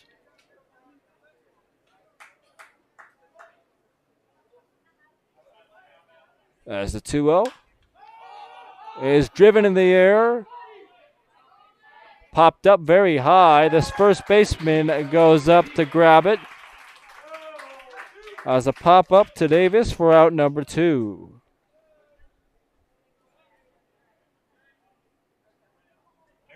Top of the order now for your Duelers with two down and nobody on. Quincy Smith up. Ground out to third and an RBI single for Quincy today. Here's the first pitch. Low into the dirt. Ball 1.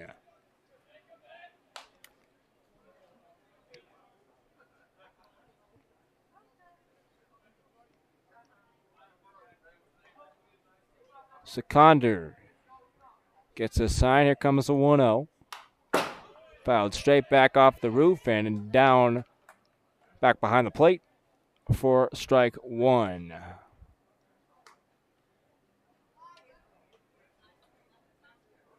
So far for the Duelers, 3 runs, 5 hits, no errors. For the Fulton Railroaders, also 3 runs, 3 hits, no errors for the Fulton. Pitch is a breaking ball, inside corner, strike 2 called. As it's 1-2 from Seconder to Smith. Here it is. Swung on and missed, strike 3. That will end the top of the 4th. 3 up, 3 down for your Duelers. And the Railroaders come up for their at-bats in the 4th after this. Stay with us.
As we're back in here in Fulton, Kentucky, at the home of the Railroaders, Lohas Park. As I mentioned pregame, if you weren't with us, please do yourself a favor. Google Lohas Park, Fulton, Kentucky. You'll see more detailed pictures than what we have for you here of the interesting dimensions and layout here of this field. It's very interesting, kind of cool, kind of very, well, I'll say very quirky. It's worth your time if you have a second to go look that up. And then, of course, come back and check out the end of this game here live on your Duelers YouTube channel. A little bit of self-promotion, but why not here? As your Duelers have been playing very good baseball early on, and we're locked in a 3-3 battle. It's the first pitch from Courtney to start the inning. There's a strike. Second one is a curveball that bends in for strike 2. At the plate for the Railroaders is Jorge Valette, the leadoff hitter. Strike 3 call on the outside corner. That's a quick 1, 2, and 3 strikes for Courtney. Set down Valette. And 1 down here, bottom of the 4th.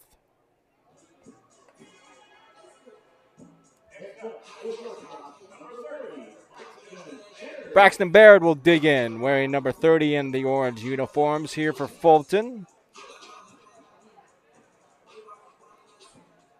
Baird so far on the day, a single in the 1st and a ground out to 2nd in the 3rd. First pitch from Courtney is in there, strike 1.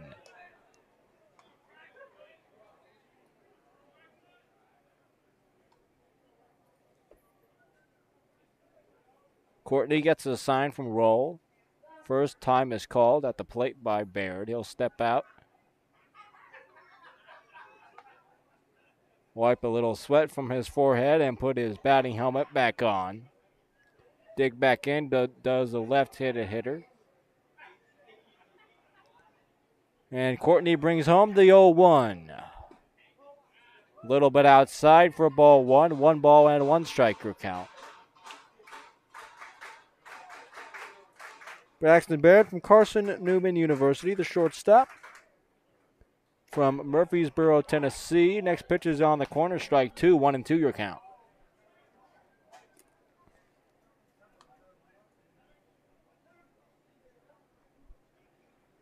One-two from Courtney is swung on and missed. Strike 3. 2 quick strikeouts here on the 4th for Daniel. And 2 up and 2 down for Fulton.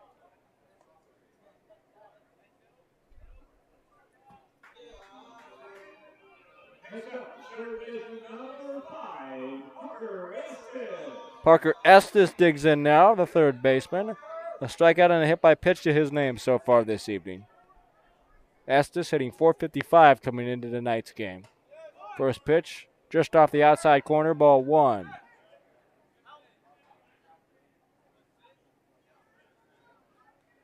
Courtney filling up the strike zone. That one didn't miss by much either as the 1-0. Outside corner, strike 1. Pinpoint location so far this inning for Daniel from UNG, University of North Georgia. The 1-1. A breaking ball misses for ball 2. 2 balls, 1 strike.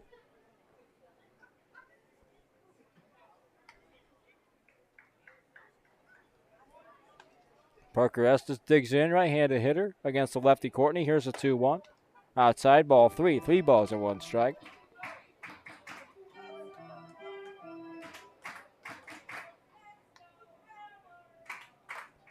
Estes digs back in. 3 balls, 1 strike. Here's the pitch. Just misses the outside corner. And that's a walk for Parker Estes with 2 down. Bring up the designated hitter, Brady Holloway now. 0 for 2 today. A ground out, first baseman to pitcher in the first inning. And the first baseman took it himself to the bag. Did Mark Castle in the third for the 0 for 2. Holloway takes the first pitch for strike 1. 0-1. Estes leads off first. And a throw back to first. Got him, and he is out. Nice move over there by Courtney. Caught Parker Estes leaning a little bit towards second. Threw behind him back to first. And that is a pickoff play to end the 4th. Your score still tied at 3 here from Fulton. While we have a moment, we would like to thank some of our sponsors. They include El Mazatlan Mexican Restaurant and Grill in Franklin, Kentucky, located at 1403 Nashville Road in Franklin. El Mazatlan is a proud supporter of the Duelers.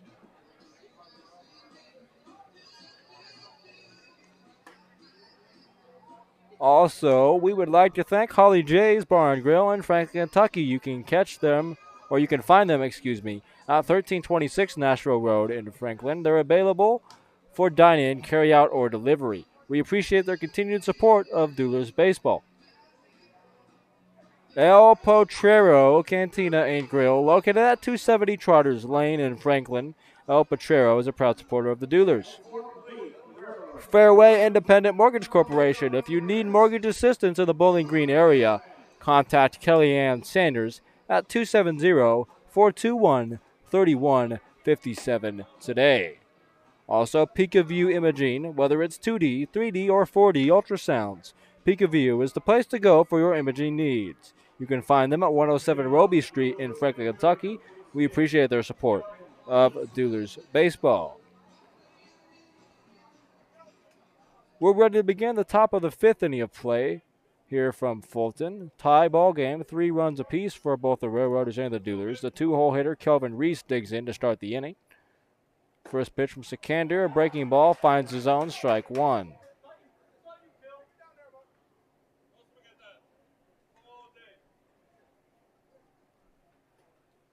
Next pitch inside, ball 1.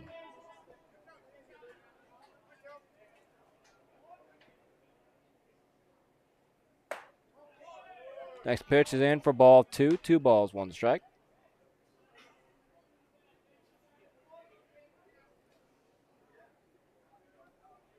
Here's the 2-1. Pitch is fouled straight back. Strike 2. 2 balls and 2 strikes.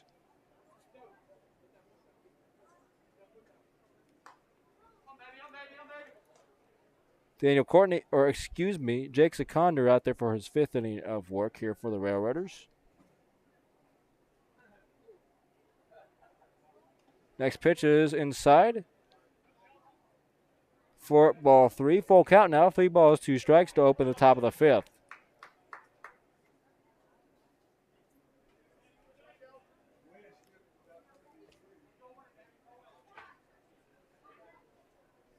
The 3-2, here it is. Fought off and fouled away, first base side. Will stay alive and do it again at 3-2.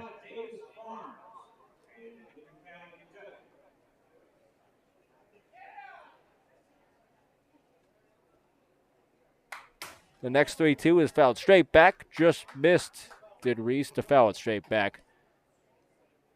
You know when a hitter fouls it straight back, especially when he lines it straight back like Reese just did. He just missed the barrel.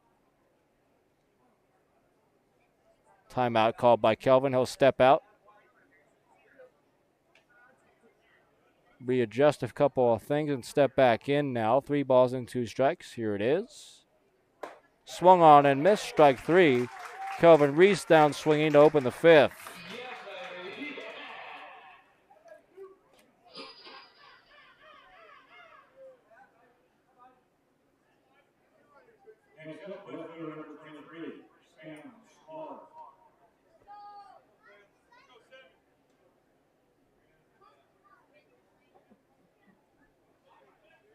Sam Slaughter digs in from the left side. First pitch hangs outside. Ball 1.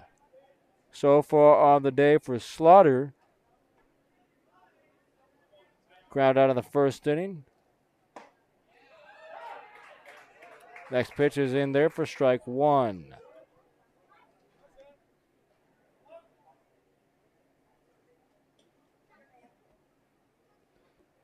The next one is grounded to short. Bobbled out there at short. Slaughter is safe at first as a result, and that will be an error on the shortstop, Braxton Baird. E6 in your scorecards. Results in a man on first for the Duelers. Brett Rowell, the catcher, will dig in now.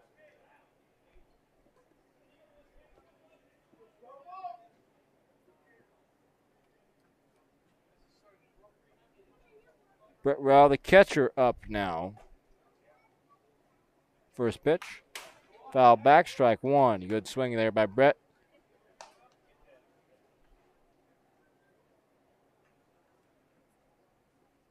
So far on the day for Brett, a walk in the 2nd inning and a single in the 3rd. So a good day so far for Rowe at the dish. Slaughter off first, 1 down, 0-1 to Brett. Here comes the next one.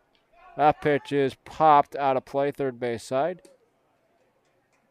0-2 the count now. Score is tied at 3 runs apiece here between the Duelers and the Railroaders here from Fulton, Kentucky. First of 7 matchups this year for the Duelers and Railroaders. Next pitch is lined into center. In comes the center fielder, Rogers. He'll bring it in, and Slaughter's back to first. 2 outs now for Franklin.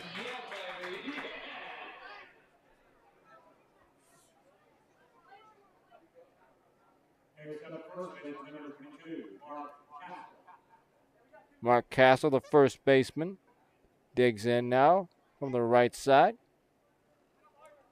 A first base, a single and a 4-6-3 double play for Castle here tonight so far. Slaughter off of first base. He will take off and run. Throw to second.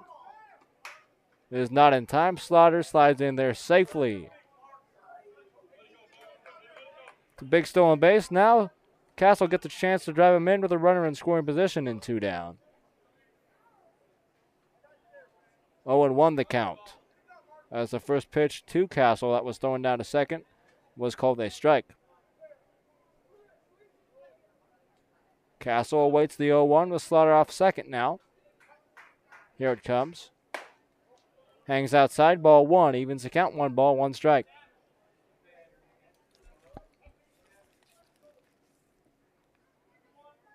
Mark Castle from Young Harris College also does a little bit of pitching. Will pitch about once a week here for the Duelers this summer, I believe. From St. John's, Florida. As the runner takes off to third as nobody was covering, but the third baseman, Estes, beats Slaughter to the bag. Well executed by the Railroaders to retire the side.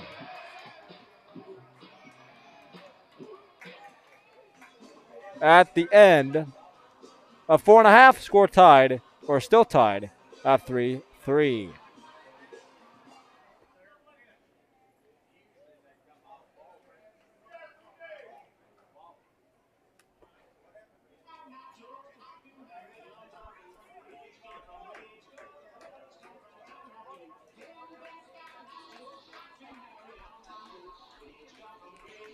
Daniel Courtney will come back out for another inning of work for the Duelers.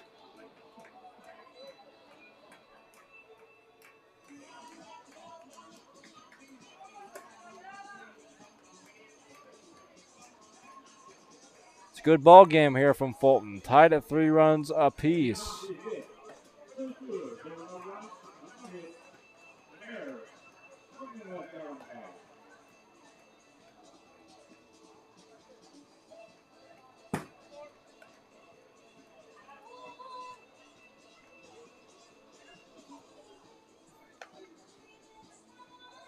Is Courtney back out there for your Duelers?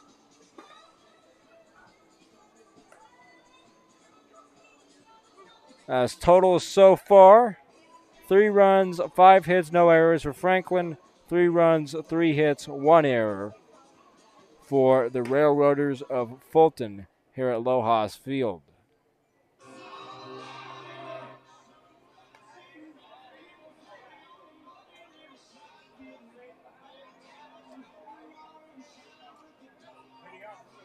As coming up for the Railroaders will be the DH, Brady Holloway now.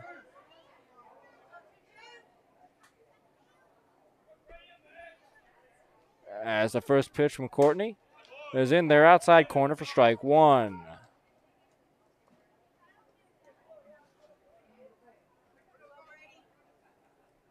Next one from Daniel. High fastball, swung on and missed for strike number 2. 0-2 your count now.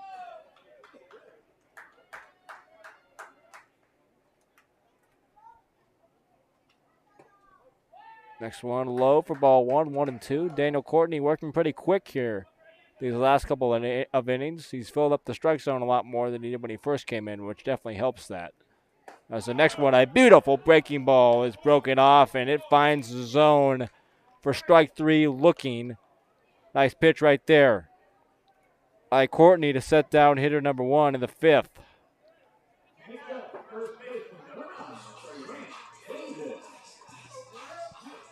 As Grant Davis, the first baseman, digs in now. He had the 2-run homer his last time up. First pitch inside corner, strike 1. Also for Davis, and the second drew a walk.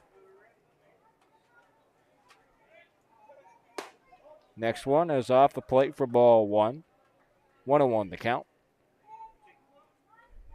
Turned out to be a beautiful evening here for baseball from Fulton, Kentucky, as Courtney's next one is swung on and missed off the inside for strike 2. 1-2 your count now.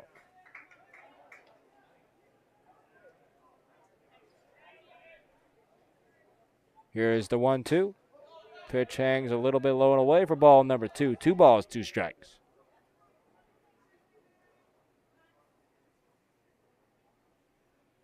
Here's the 2-2.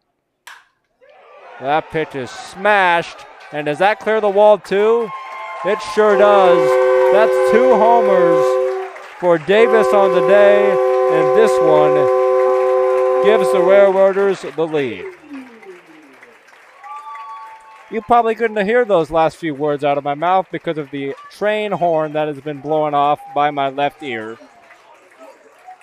But just in case you didn't, that's a homer for Grant Davis in his second of the night, this one of the solo variety, gives the Railroaders a 4-3 lead here in the fifth.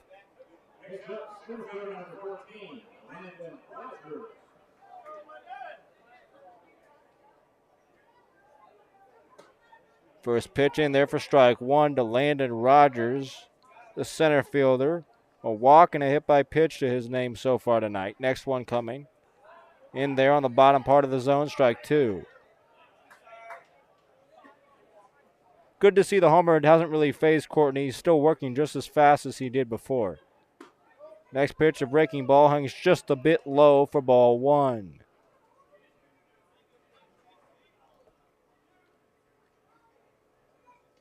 Here's the 1-2. Swung on and missed, strike three. Nice comeback after the homer to get Rogers on strikes for Courtney. 2 down now. Tennessee Carranza up now, the right fielder. A strikeout and a walk for Tennessee here today.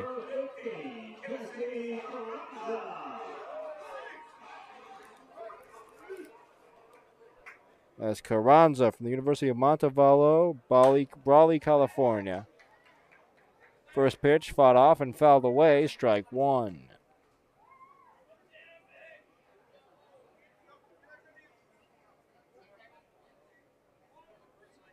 Courtney gets a sign. Here comes the 0-1.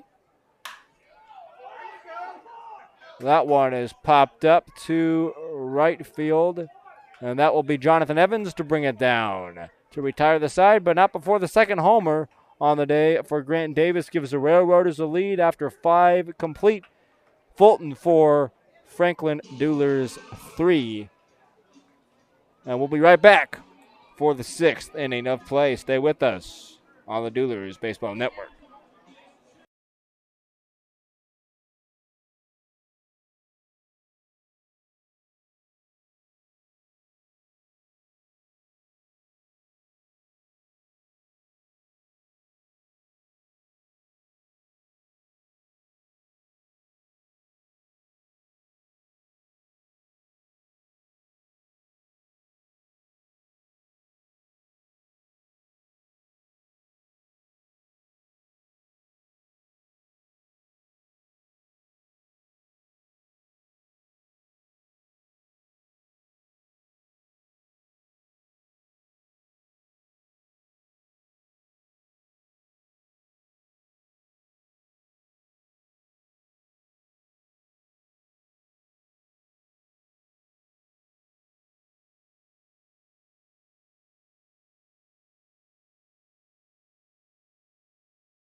Welcome back into Lojas Field here in Fulton, Kentucky. About ready to begin the 6th inning of play here.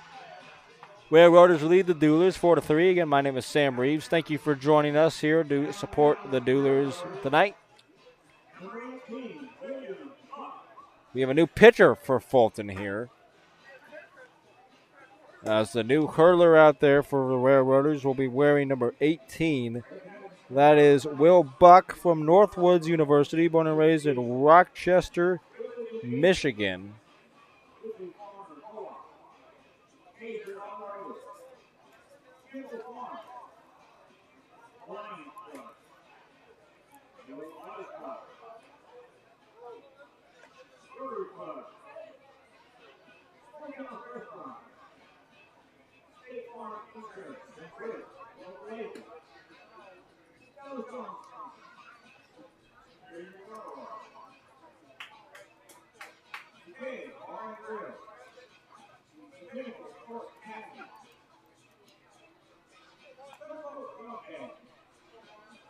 Okay, I apologize for the silence. I just had to Google because I wanted to make sure I got my state abbreviations right. It is Rochester, Michigan. When I saw that, I was making sure it wasn't Rochester, Minnesota. But yes, Will Buck is from Rochester, Michigan, as he will be the new pitcher for the Railroaders here in the 6th. Mark Castle will be the first to greet him here for the Duelers. First pitch is fouled away, strike one.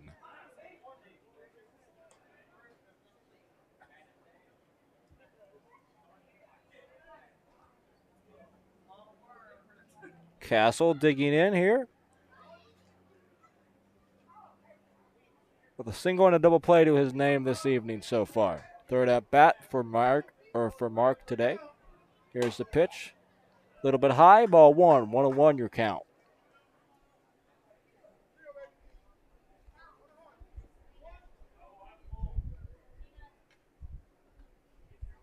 Buck gets his sign. Here comes the next pitch. A curveball outside and low for ball two. 2 balls and 1 strike. The final line on the day for the starter, Jacob Sekander. 5 innings pitched. 95 total pitches. 5 hits, 3 runs, all 3 earned. 4 strikeouts, 3 walks. As the 2-1 is fouled away. Strike number 2. 2 balls and 2 strikes. So a very good outing. Other than the shaky second in which he allowed 3 runs, very effective day for Jacob Sekander, the starter for the Railroaders.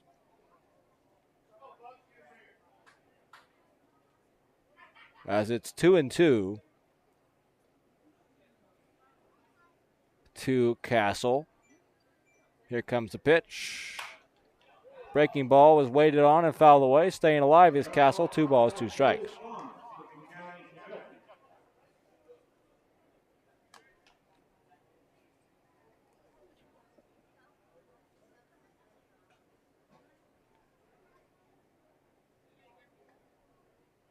Here comes the 2-2 from Buck to Castle. On its way. Swung on and missed for strike 3. 1 up, 1 down for the Duelers in the 6th.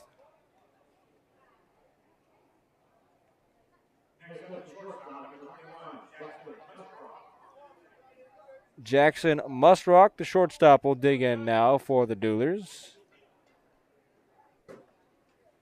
Musrock so far today, an RBI single and a walk.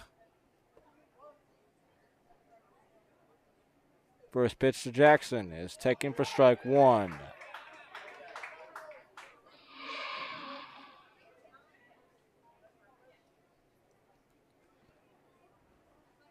It's Buck back up on the hill, the right-hander.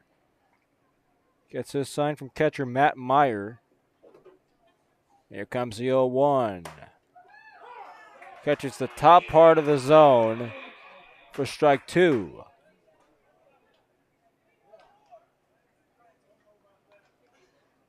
As Musrock turns back, thought that might have been a little high. I don't blame Jackson on that one. But he's ahead 0-2 in the count. Or behind 0-2 in the count, excuse me. As here comes the next one.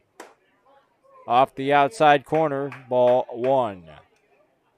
1-2. Musrock stays alive.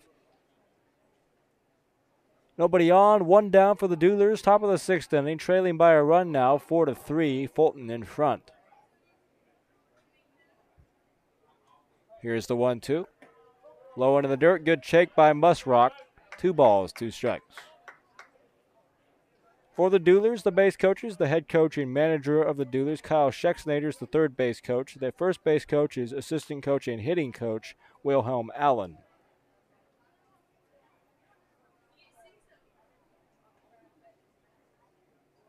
As Musrock awaits the 2-2, here's the pitch. That pitch is shot down the line, the right field line off the top of the wall. Musrock will hold at first, and another one of those remarkably long singles off the wall at the short porch and right.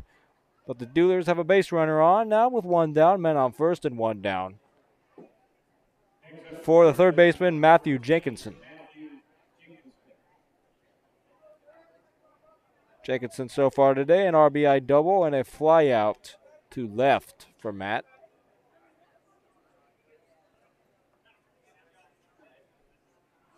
Buck nods yes. Here's the first pitch. A breaking ball is popped up in foul territory. Over goes the first baseman Davis to bring it in. And that's the second out of the inning.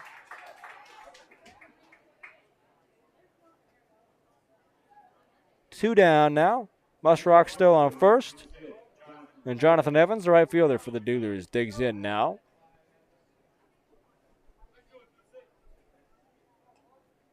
A walk and a fly to center for Evans today. First pitch from Buck is a breaking ball, low into the dirt, ball 1.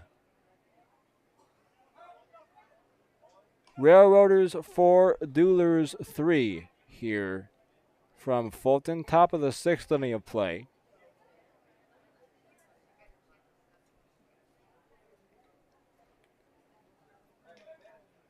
As after the umpire went to grab some more baseballs, he's back behind the dish and we're ready to go. 1 ball, no strikes. Here's the pitch from Buck, and that one's low and inside, ball 2, 2-0.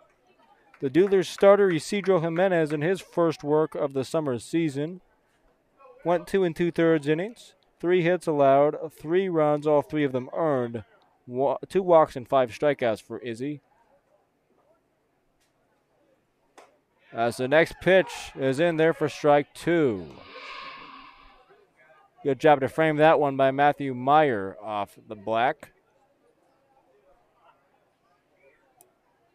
As it's 2-1 the count.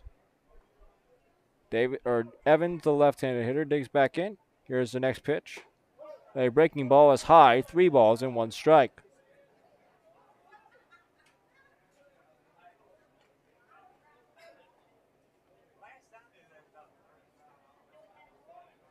Evans ahead in the count. Good hitters count now. 3 balls, 1 strike. Musrock leads off of first base with 2 down. Top of the 6th, 4-3 Fulton. Here's the pitch from Will Buck, and that one swung on and missed on a fastball. May have been ball 4, but maybe a little too close to take. 3 balls, 2 strikes now.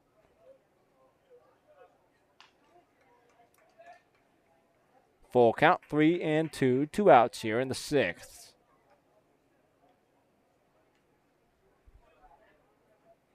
Evans will dig in after adjusting his batting gloves. Musrock leads off first. Buck will look back at him, now ready to go, 3-2. First, a timeout called.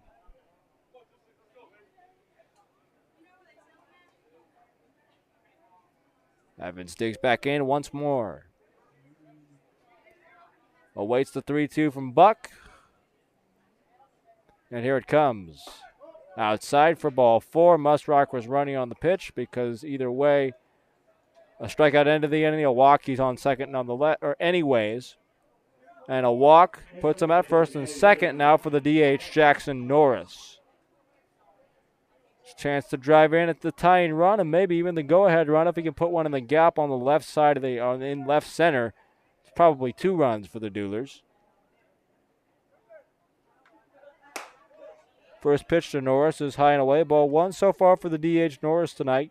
Strikeout looking in the first and a pop-up to the first baseman in foul territory in the 3rd. Here it comes. Pitch is low and away, ball 2, 2-0. Chance for the Duelers DH to do some damage, but first, timeout is called immediately at the mound by the Fulton pitching coach, along with the entire infield and catcher out there too. As Fulton and the Franklin Duelers locked in a battle here. First of 6, maybe even 7 games here between Franklin and Fulton, as despite the 2-hour and 40-minute trip time to get from one field to the other, they are both in the same division here in the OVL after the realignment when Louisville was added to the league for this season. Duelers division includes, of course, themselves along with Fulton, Hoptown, to go along with the Full Count Rhythm and the Paducah Chiefs.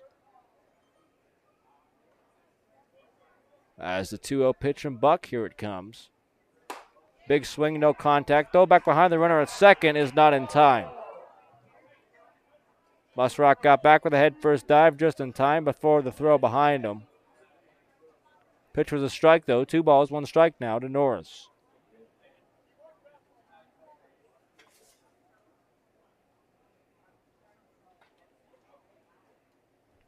Those teams I just mentioned in the OVL, members of the South Division, by the way. As the 2-1 pitch is taken away for ball 2, or ball 3, 3-1.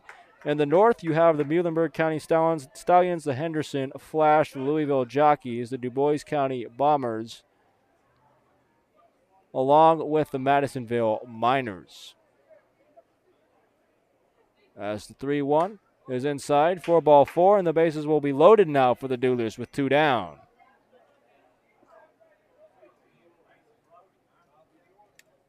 Top of the order now coming up for the Duelers. Chance to do some damage with Quincy Smith.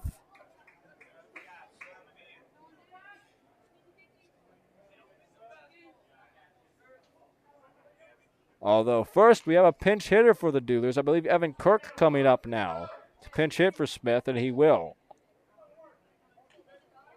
I also forgot to mention the Owensboro River Dogs, members of the Northern Division as well. So the 6 teams in the north, the 5 teams here in the south. Your Duelers, members of the Southern Division.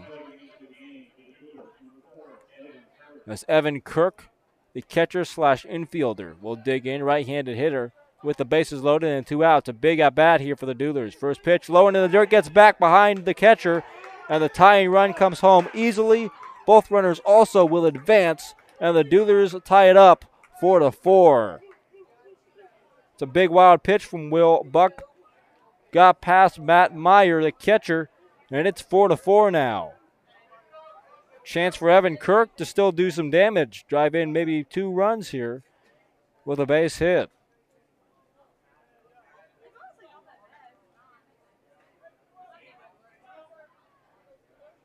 Kirk digs in, wearing number 4 for the Duelers this summer. Here's the pitch. The 1-0 is high and inside for ball 2. 2 balls and no strikes.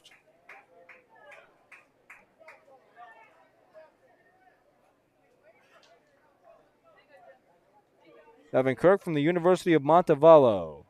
It was a 2-0. Big swing and a miss. 2-1 the count. Kirk from Spanish Fork, Alabama. Will catch just about every other game. Also comes in and plays a little bit of infield as well. He will most likely take over for Quincy Smith at second. As the next pitch is popped in the air, high in the air. Third base side, will it stay in play? Over to give it a look is the third baseman. And Estes doesn't have a play as it hits the top of the dugout. 2 balls, 2 strikes now. 2-2, 2 outs. Top of the 6th. A good ball game here from Fulton. 4-4 your score. Kirk will dig back in, facing a 2-2 count from the pitcher Will Buck.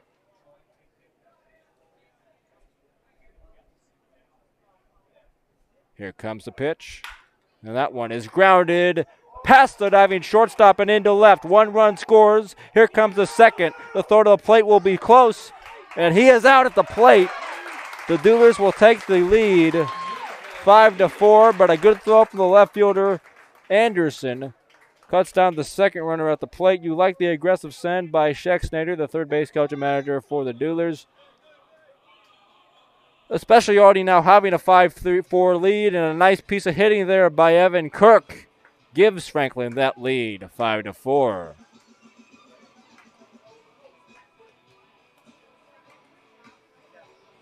As we'll head to the bottom of the 6th.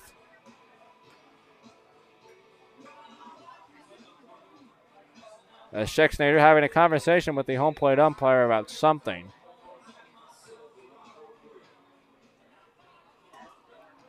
As Kirk is, yes, back at second base, taking over for Smith.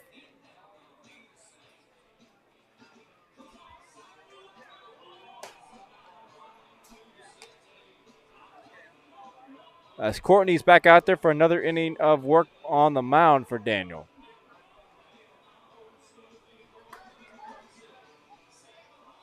Conversation over between the home plate ump and Schexnader.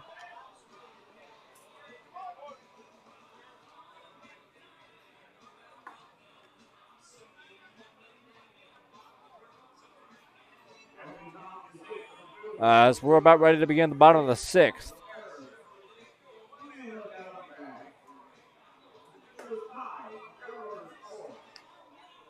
Now that's 5-4 your score. Duelers in front.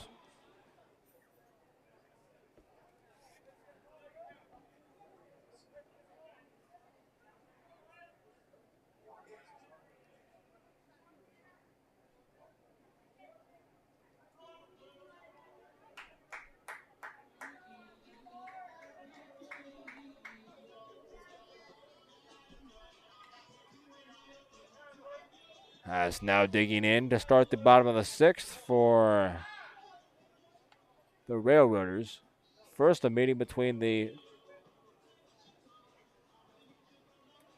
third base coach for Fulton's going to have a conversation with his hitter. That appears to be Wesley Mann into the ball game, pinch hitting.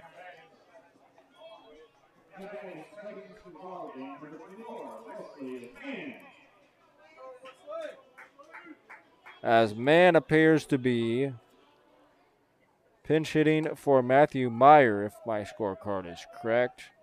First pitch from Courtney is swung on and missed, strike one.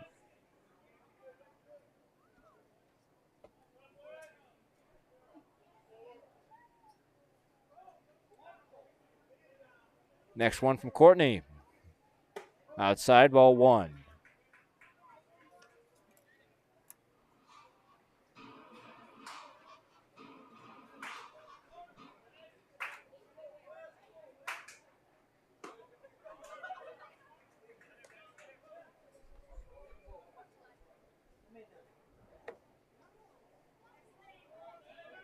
Next pitch is outside for ball two. Here comes the 2-1. A beautiful breaking ball is swung on and missed for strike two. As apparently the scoreboard was wrong. That was strike three. As I should have caught that. That's my bad. But a beautiful pitch to strike out the pinch hitter Mann. And now Garner Anderson, the 9-hole hitter, steps in.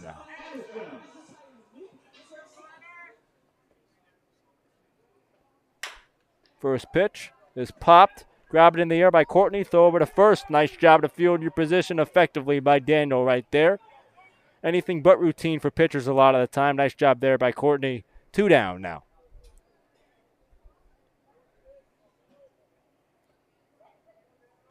One to three in your scorecards there. Top of the order now as the lineup turns over.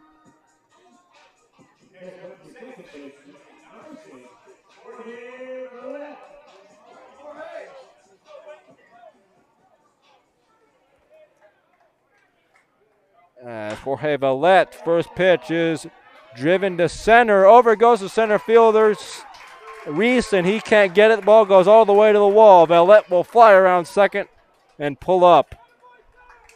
As Sam Slaughter with a tremendous job over there on left to back up his center fielder. That's a play that a lot of people won't catch, but that's fantastic work by Sam Slaughter to be over there to back up his diving center fielder and hold Jorge Valette to a double.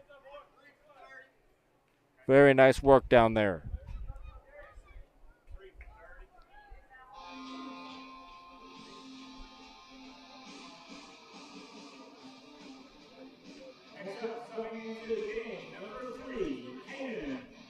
As Aiden Cloud will pinch hit now for the 2-hole hitter, Braxton Baird. Cloud from University of Montevallo in Rome, Georgia, as the first pitch is outside, ball one.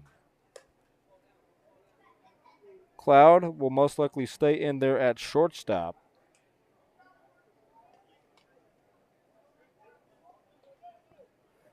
The 1-0 from Courtney. First turns to second. Nobody covering, though, for the Duelers.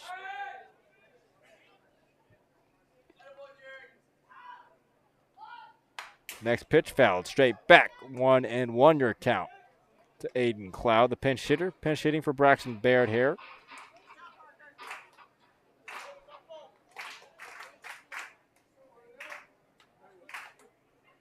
Four to three your score. Duelers in front of the Railroaders here from Lojas Park, or Lojas Field, excuse me. The 1-1 is lined and cut off out there, but not before the ball gets to the wall. The tying run will score for Fulton on the ringing single now by the pinch hitter Aiden Cloud. Valette comes around to score from second, and we're tied up now, 5 runs apiece.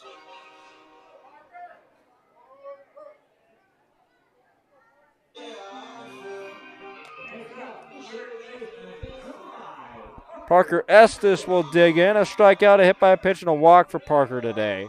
2 outs. Aiden Cloud will lead off at first base. Facing Daniel Courtney. First pitch. Inside. Ball 1.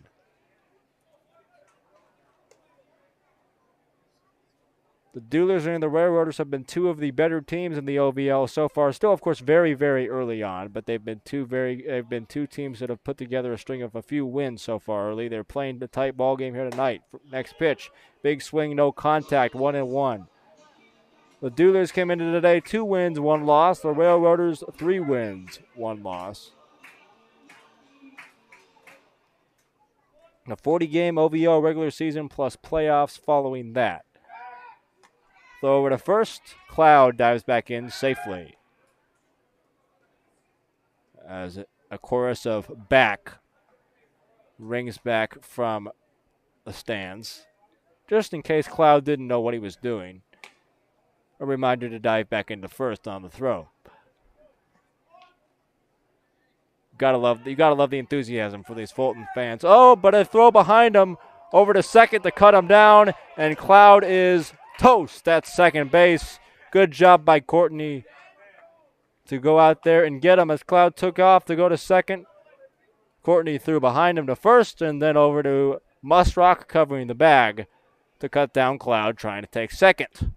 That will mark the end of the 6th, but the Fulton Railroaders bring 1 run across to tie the ball game. Fulton 5, Duelers 5 as we head to the 7th. Stay with us.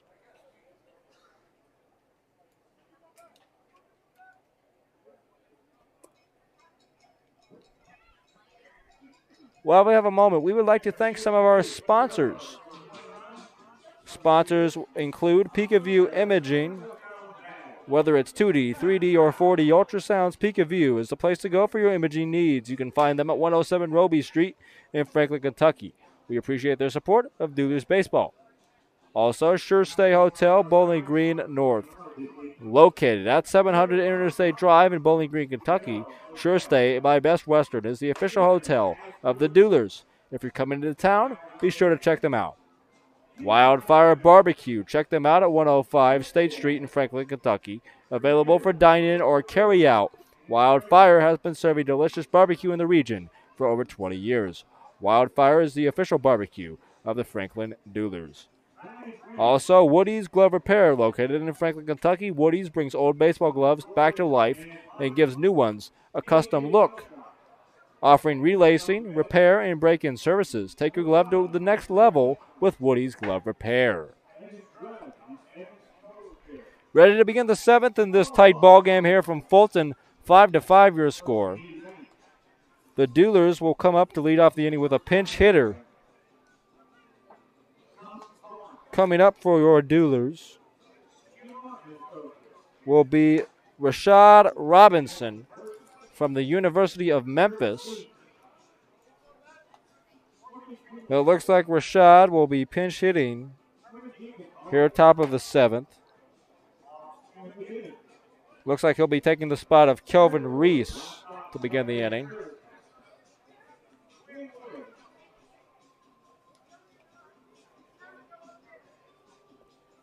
There's also a new pitcher for the Railroaders. It looks like Blake Loper. The tall righty from Northwest Mississippi Community College.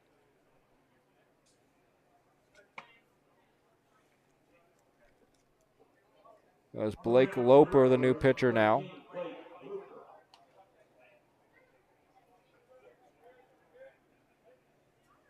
As Rashad Robinson digs in to begin the 7th as a pinch hitter. First pitch is taken for strike number 1.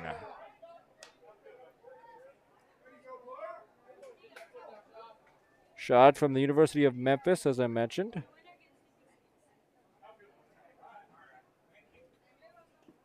Next one is low and away, ball 1, 1-1 your count.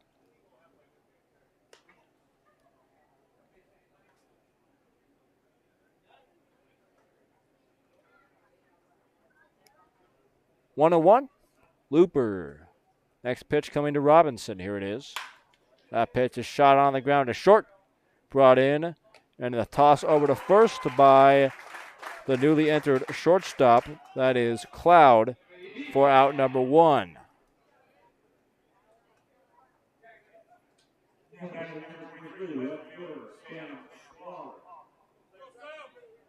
Sam Slaughter will dig in now for the Duelers. Slaughter in left tonight. Another guy that started his career at the University of Memphis and then went to Calhoun Community College and will be headed to Belmont, back up to Division I next year. First pitch outside, ball 1. Slaughter 0 for 2 officially. Reached on an error in the 5th. Next pitch, inside corner, strike 1. 1-1 the count. Bottom of the 7th, 5-5. Fulton Railroaders and Franklin Duelers here from Lojas Field. The 1-1 is popped in the air down the third base line. Over goes the third baseman Estes. Can he get there?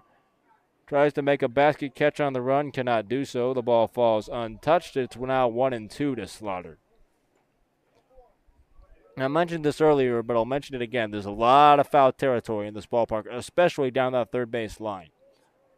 Like an abnormally large amount of it. So there's a lot of ground for these guys to cover, the corner infielders and the left and right fielder, I guess, as well, on foul balls here. Count is 1-2 to Sam Slaughter. Looper's pitch is outside, ball 2, 2-2 now the count.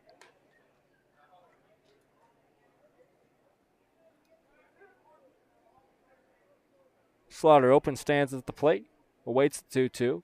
Inside, ball 3. 3 balls, 2 strikes, count is full now.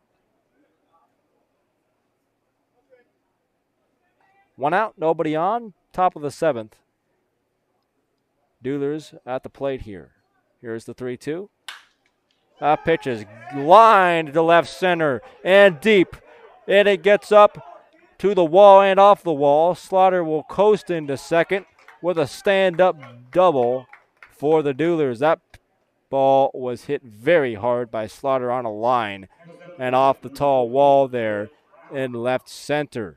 Nice piece of hitting with 2 strikes by Slaughter. Brings up the catcher, Brett Rowell now.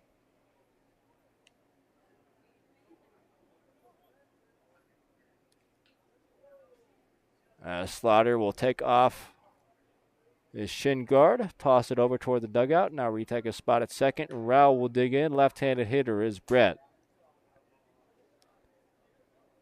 A single, a walk, and a line out to center for Brett tonight. Facing Blake Looper. Slaughter leads off second. Here's the pitch. Pitch is high and away. Ball 1.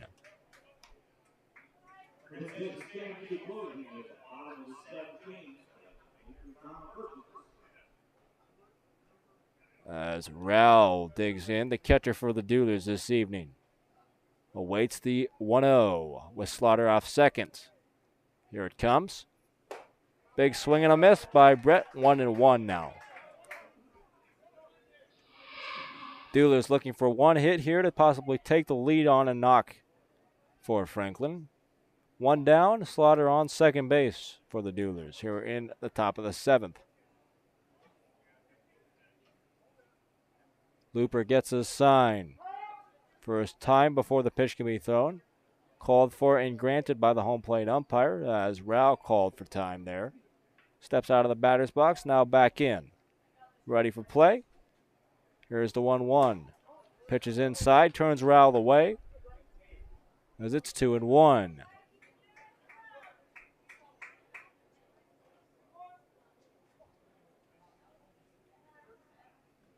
Looper ready to go, 2-1.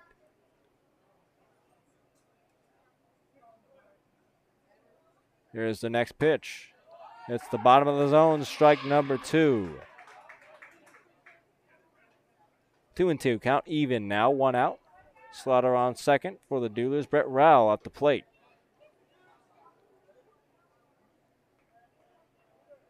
He's back in there.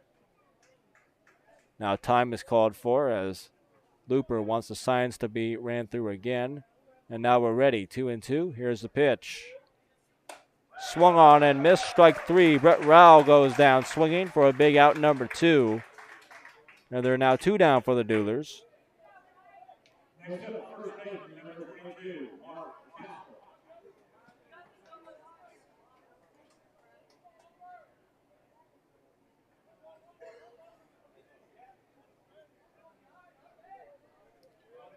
Mark Castle, the first baseman, digs in from the right side now for the Duelers.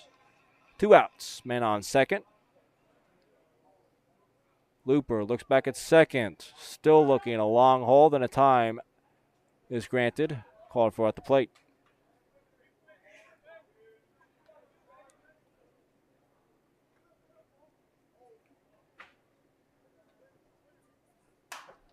Next pitch is popped straight up. First base side and out of play.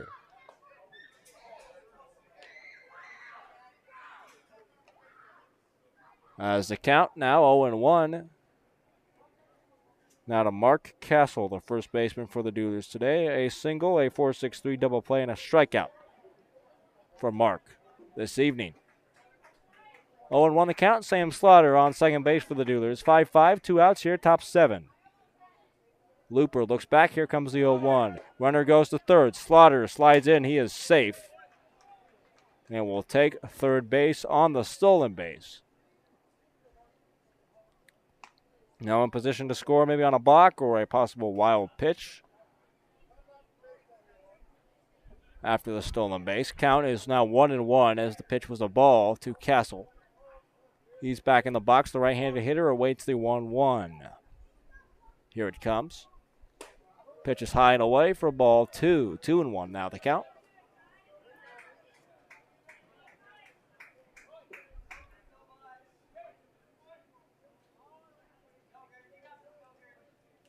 Slaughter off a third. Castle on the box. 2 balls, 1 strike.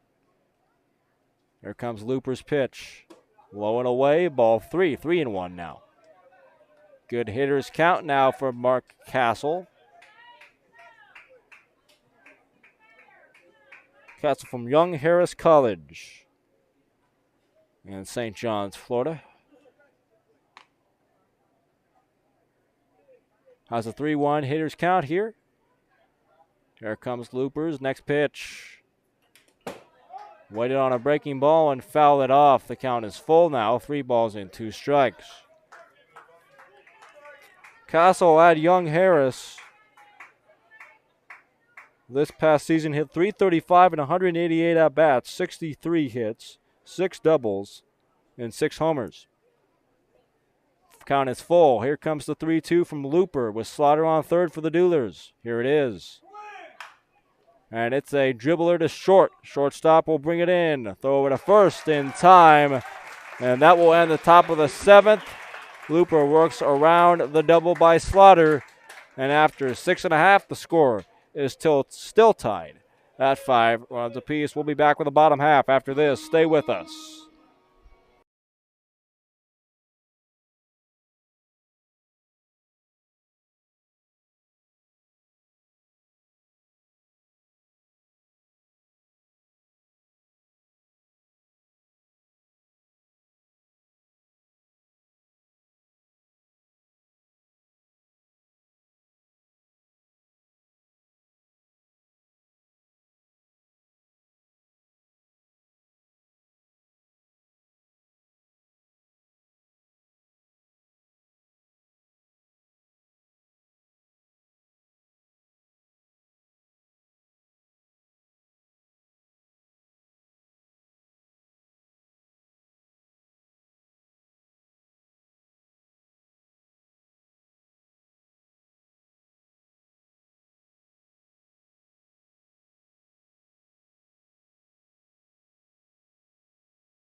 apologize, guys. That's my bad. I've done that too many times. I will get that fixed, as sometimes I'll mute my mic between innings to get a drink of water or something like that. And that was one of our instances this past inning. But a line drive down the left field line, that will give the Railroaders the lead. As Estes comes around to score. 6-5, Railroaders in front. As while you were away, just in case you couldn't quite see it, just to update you on what you missed due to my technical issues.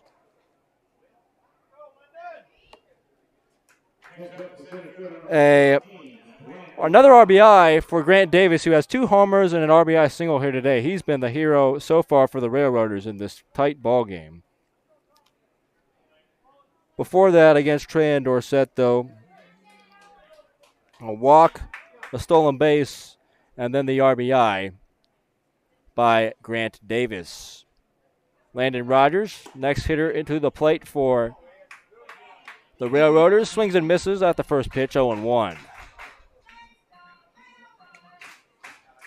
Davis off of first base, 1 down. 6-5 Railroaders in front, bottom of inning number 7. Throw over to first. Davis will dive back in safely.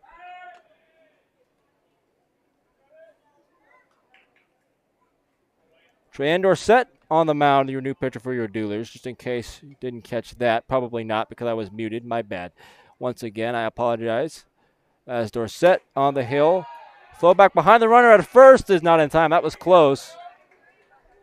Nice attempt there by Rao to throw behind. Davis diving back into first. Castle swiped the tag down.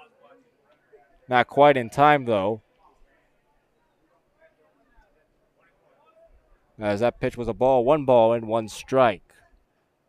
Dorsett, 2-way player, started in the left field tonight on the mound in relief pitching duty here this evening from Nassau, Bahamas and Stillman College. As the next pitch is swung on and missed for strike 2.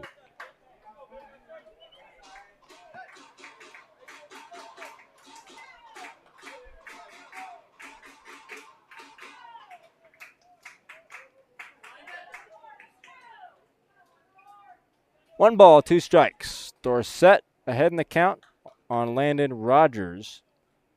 Davis leads off first. Here's the pitch. Check swing. Did not go. Takes ball 2. 2-2 now the count. 6-5 your score. Fulton Railroaders in front of the Franklin Duelers. Bottom of inning number 7 in a very tight ball game here this evening from Fulton, Kentucky. Dorsett gets the sign from Rowell. Here's the 2-2. Now that pitch is chopped on the ground between short and third. Runners will move up 90 feet now. First and second with 1 down after the single through the hole.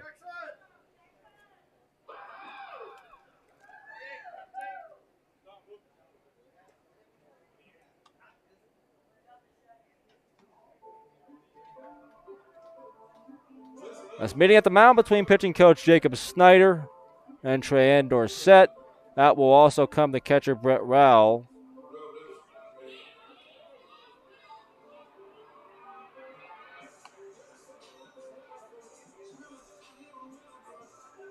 As Clayton Taylor will be taking the ball for the Duelers now in relief. Number 17, pitcher from Indiana State is Clayton.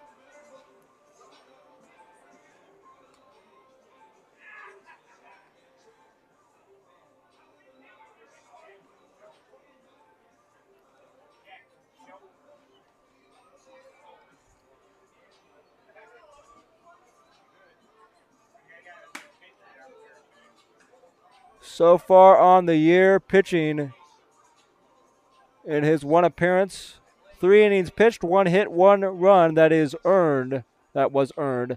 3 walks, 2 strikeouts for Clayton Taylor in his 1 appearance so far this year. Taylor will try to clean up the mess in the bottom of the 7th.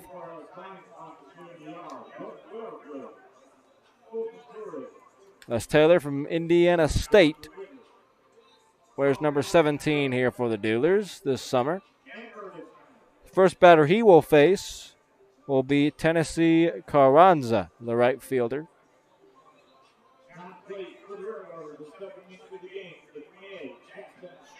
Pinch hitting for Carranza is number 28, Jackson Shoulders from Kentucky Wesleyan College in Eddyville, Kentucky. He'll be pinch hitting for Carranza here in the 7th. First pitch from Taylor is inside, ball 1.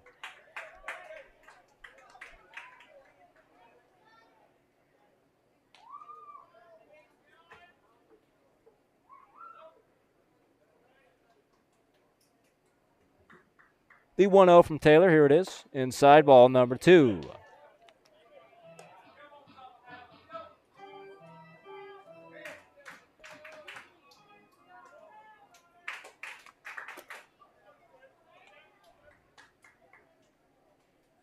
As Taylor gets the sign from Rao, here comes the 2-0. Swung and a miss, strike number 1.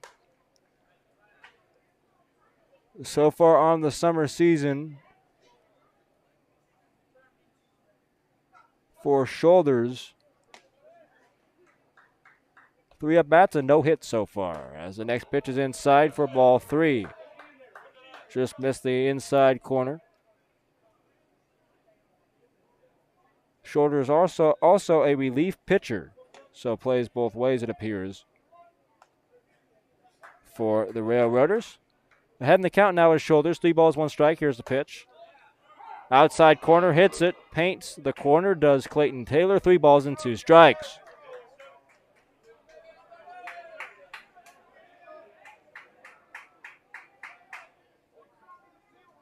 Three balls, 2 strikes. Here comes the pitch, and that one is just high, or maybe outside as well.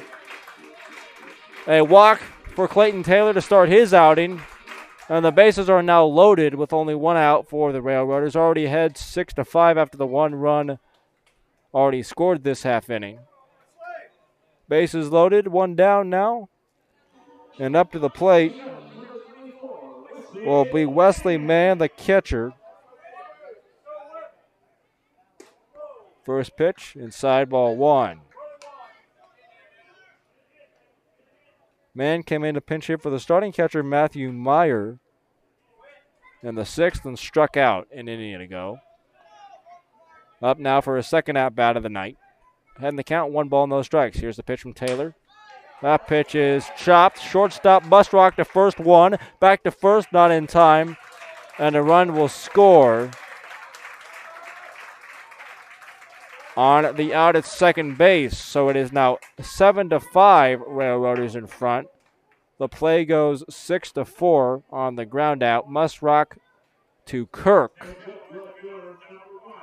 And they're now 2 down with runners on the corners and Garner Anderson at the dish.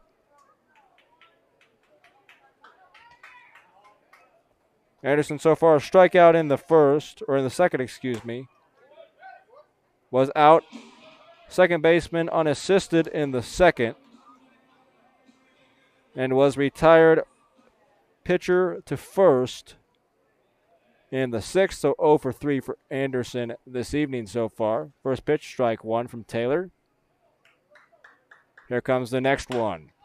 That pitch is hit in the air to left field, waiting for that one to come down, and it does. Caught by Evans in left field to retire the side. But the Railroaders add 2 runs to their score, 7-5 now. Fulton in front of the Duelers as we head to the 8th.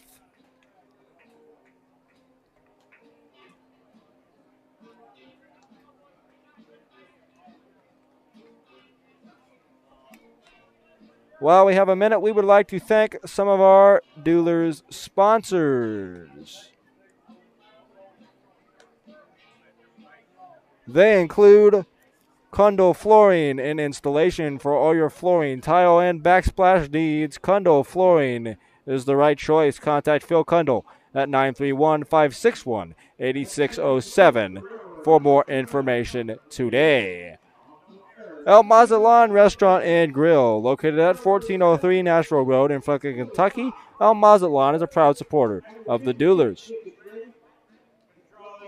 Also, Holly J's Restaurant or Bar and Grill in Franklin, Kentucky. You can find them at 1326 Nashville Road.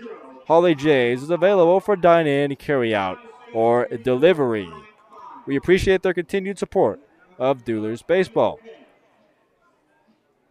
Also, we'd like to thank El Potrero Cantina and Grill, located at 270 Trotters Lane in Franklin, Kentucky. El Potrero is another proud supporter of the Franklin Duelers. Also, we'd like to thank Fairway Independent Mortgage Corporation. If you need mortgage assistance in the Bowling Green area, contact Kellyanne Sanders at 270-421-3157 today. That's leading off the top of the 8th for your Franklin Duelers, the shortstop, Jackson Musrock from the University of Memphis. It appears he'll still be facing Blake Looper, as yes, he will. Looper is back for his second inning of work. Musrock will come up to lead off the 8th for the Duelers, now trailing by 2 runs, 7-5 your score.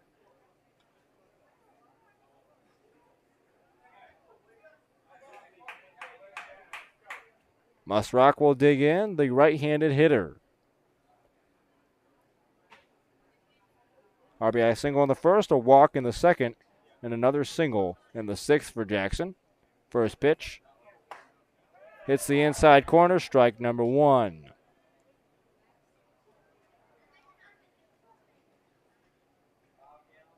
Musrock digs in. Bat on his shoulder. Here comes the 0-1. Inside corner apparently for strike 2.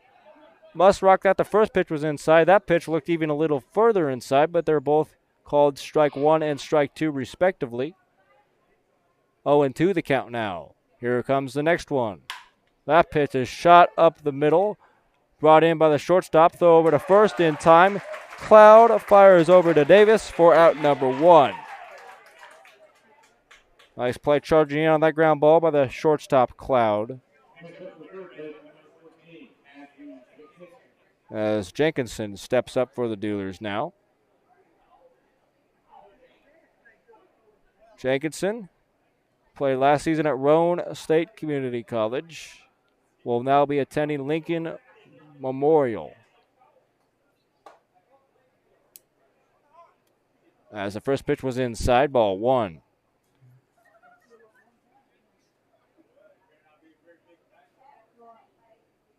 Next one is low and in the dirt, ball number 2.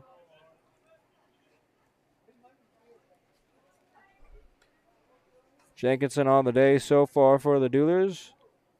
RBI double in the second, a fly out to left in the third, and a put out in the 5th. 2-0 the count. Here comes the next one. Inside, ball 3, 3-0 now. Jenkinson ahead in the count, 3 balls and no strikes. Facing the third pitcher on the day for the Railroaders, Blake Looper. Here comes the 3-0, inside ball 4. Or, excuse me, that was called strike 1. Late call by the home plate umpire, but strike 1 has been called. 3-1 now. The starter, Jake Sikander, went 5 innings pitched, 5 hits, 3 runs, all 3 were earned, 3 walks, 4 strikeouts. As the 3-1 pitch is outside ball 4. So Jenkinson will go to first with a 1-out walk.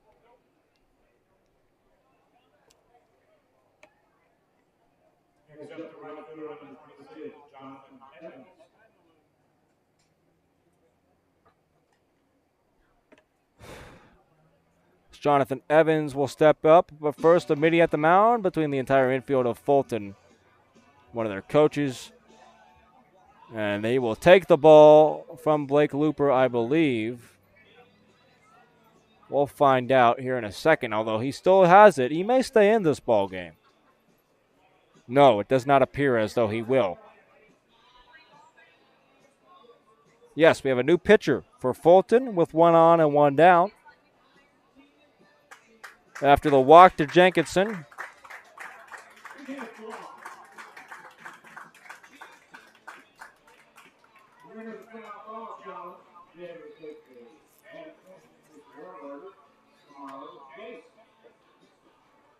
We'll catch a number here for this new pitcher.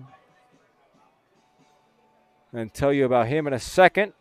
Jenkinson will be on first base, 1 down. Duelers trailing by 2 runs, a score of 7-5 here, top of the 8th inning.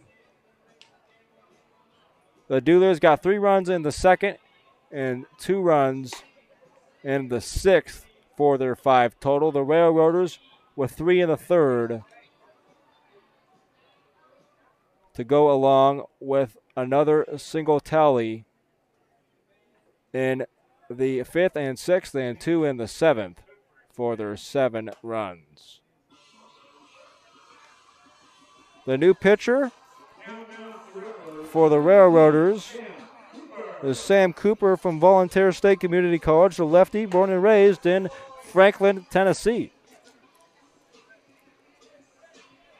So Cooper will take the mound with 1 on and 1 out here in the 8th inning of play.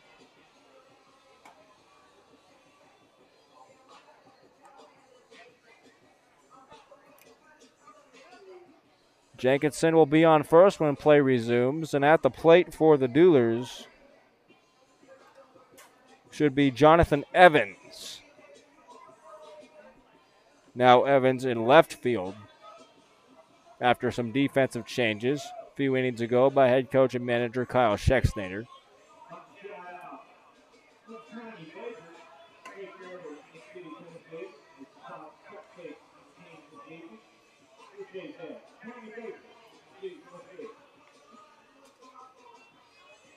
As Cooper will toss his warm-up pitches. The lefty from Franklin, Tennessee.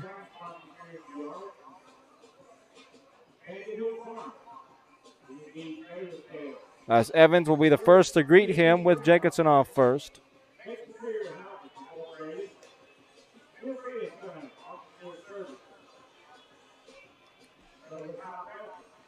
As Evans walks to the plate with 1 down. Top of the 8th inning, 7-5 your score. The Duelers trailing the Railroaders by 2 here in the 8th. Evans with a walk in the 2nd, a fly out to center in the 4th, and another walk. Or a fly out to center in the 3rd and another walk in the 5th.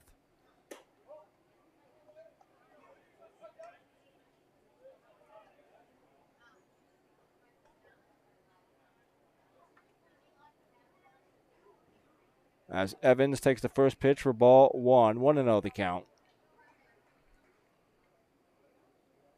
As Cooper, the new pitcher in for the Railroaders, brings home the 1-0. Outside corner for strike 1.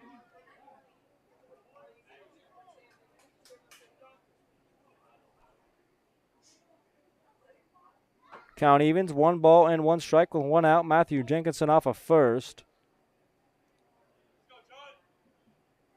Sam Cooper, the lefty, on the mound. Here comes the next pitch. Big swing and a miss by Evans. 1 ball, 2 strikes.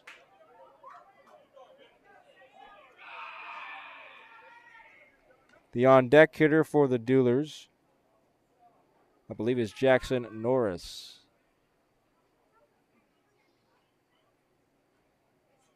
As it's 1 ball, 2 strikes. Here comes Cooper's next pitch. But first time out, call that home plate by the home plate umpire. As Evans asked for time, and it was granted.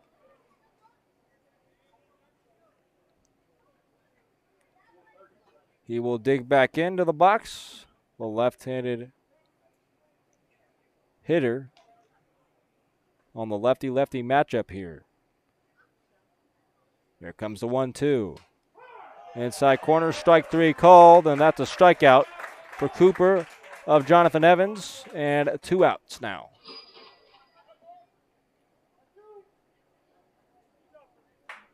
That will bring up Jackson Norris, the DH.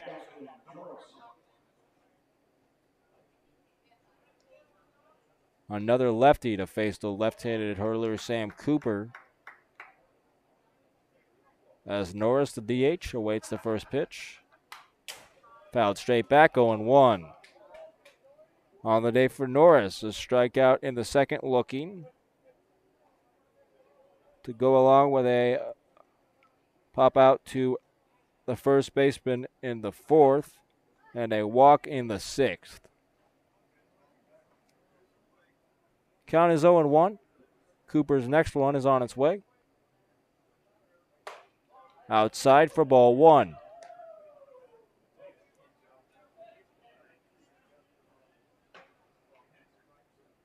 A lot of the times this home plate umpire has called that strike on the outside corner, but didn't get that one there for the Railroaders. As it's 1 ball and 1 strike. Here's the next pitch. Same spot, same result that time, ball 2.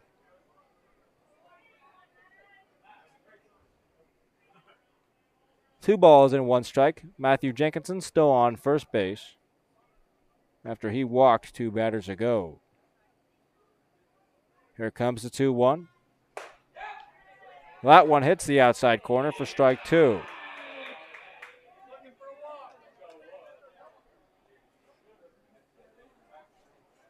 Two and 2, now your count, 2 outs, top of the 8th inning, 7-5, Fulton in front.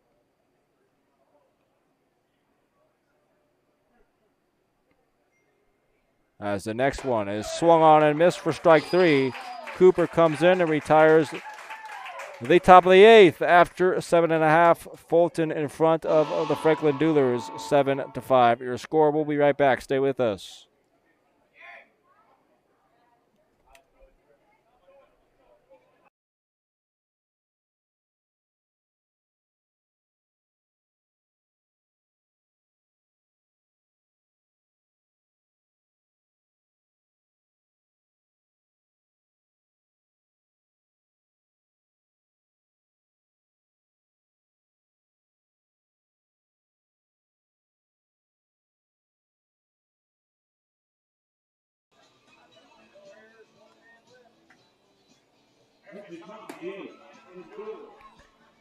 As we get ready to begin the bottom of the 8th, we would like to invite you to check out visitbgky.com to learn about any and all of the exciting events going on in the Bowling Green, Kentucky area throughout the course of this summer. You can also call 800-326-7465 to learn more today.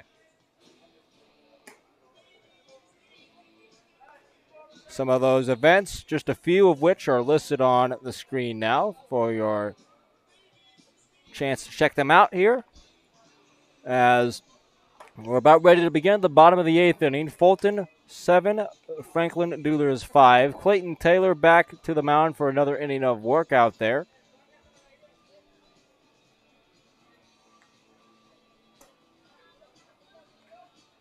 As the Duelers pitching staff has gone through Isidro Jimenez, who started the ball game. They follow that up with Daniel Courtney, Treyan Dorsett, and now Clayton Taylor.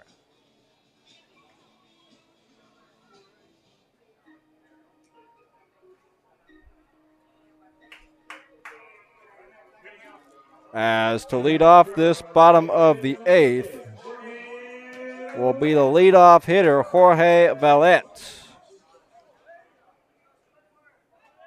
for his 5th at-bat of the day.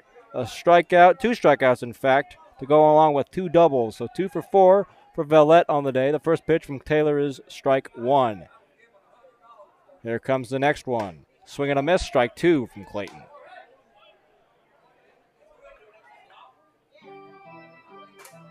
Valette, the top of the order to start the inning. He will follow that up with Austin Cloud and Parker Estes. Next one, check swing on a ball in the dirt. Did not go. Count now 1 ball, 2 strikes.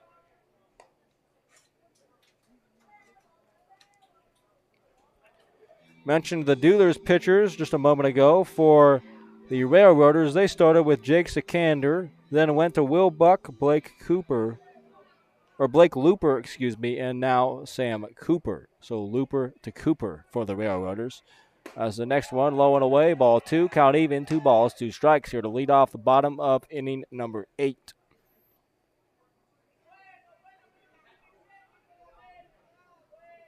Here comes the 2-2.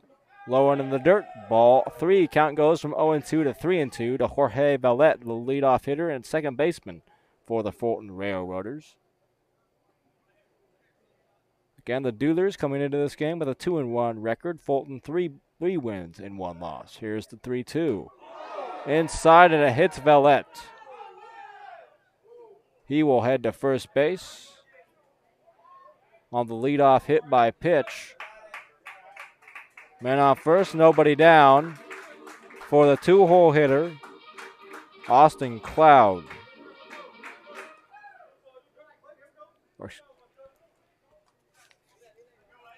As Aiden Cloud will dig in for his second at-bat of the day. Had an RBI single last time up. Aiden Cloud took over for Braxton Baird at short midway through this ball game. Throw back to first base by Taylor. Vallette dives back in safely and then bluffs a move to second as the ball was returned to Taylor.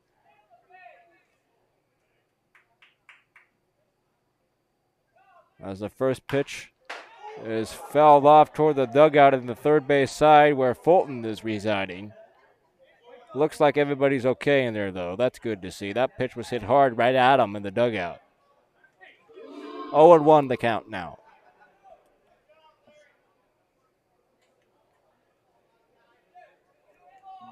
Aiden Cloud, the right-handed hitter, will dig back into the box. Clayton Taylor back up on the rubber. Jorge Vallette off of first, a throw back to first. Vallette dives in safely. Again, he's creeping off of first as the ball was returned to Taylor. I don't really see a point in that. All the Duelers would have to do is throw behind them as the next pitch is inside. Check swing, no swing. 1-1 the count. Vallette does have a pretty big lead over there, though, for the Railroaders. Leadoff hitter with some speed for Fulton. 1 ball, 1 strike, nobody out. 7-5, Fulton in front of the Duelers. Vallette off of first base. He will take off as a hit and run appeared to be on as the pitch was hit fouled straight back behind the plate. And Vallette will have to return to first base. He will do so as the count is now 1 ball and 2 strikes. Clayton Taylor facing Aiden Cloud. Here comes the pitch. Outside corner, strike 3 called, and Taylor sits down Cloud. 1 down.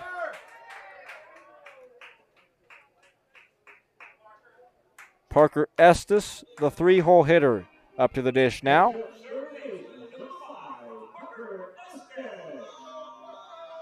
A strikeout, 2 walks, and a hit by a pitch to Estes' name this evening. Here at Lohaus Field in Fulton, Kentucky. First pitch, runner goes. Throw down to second after the swing and miss. A nice tag attempt. Did he get him? No. As apparently he got under the tag. It wasn't a great throw by Rowell, but it looked like the swipe tag by the shortstop Musrock covering might have got him. Can't tell for sure, though, as Schexnayder's going to go out and talk to the home plate umpire.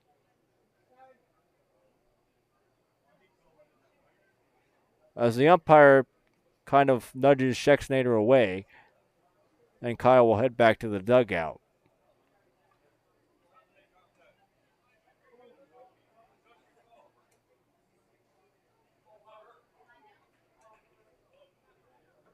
As the safe call will stand, Vallette off of second base, 0-1, 1 out. Here's the next pitch. Apparently that's off the outside corner. Holy cow, man. And Rao will go out and talk to Clayton Taylor. Clayton's a little frustrated on the mound. Schexnayder's a little frustrated in the dugout. I'm going to save my opinion for off the air. As we're back ready to go, Rao back behind the plate.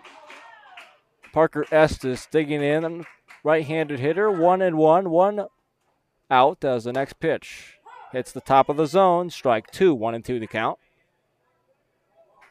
Vallette on second, 7-5 your score. Fulton in front of the Franklin Duelers. 1 ball, 2 strikes, 1 out. Bottom of the 8th. Clayton Taylor on the mound. Runner starts to go to third and stops as the pitch is in the dirt. Blocked nicely there by Brett Rowell to keep Vallette from taking off and heading to third. Count even now, 2 balls, 2 strikes. As Taylor gets his sign from Raul. Vallette dancing off second. Starts to go, stops as the pitch is fouled back once again. Count will hold. 2 balls, 2 strikes.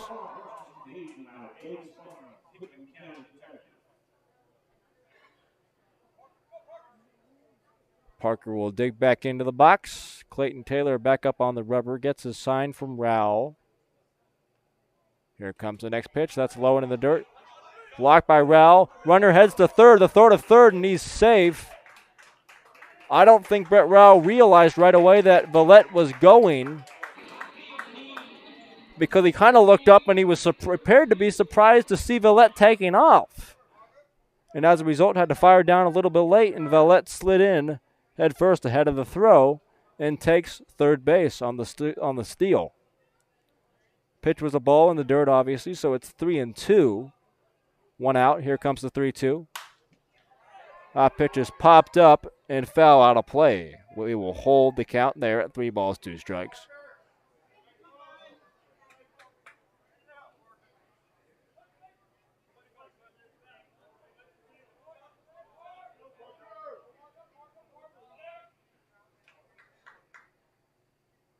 The 3-2 pitch is lined up the middle on a base hit. Will score the run from third. Vallette will score on the RBI single from Parker Estes, and it's 8-5 now your score.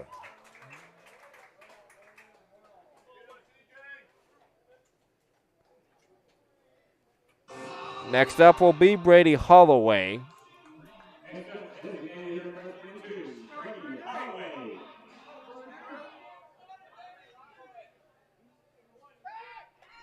Throw to first, runner back standing up.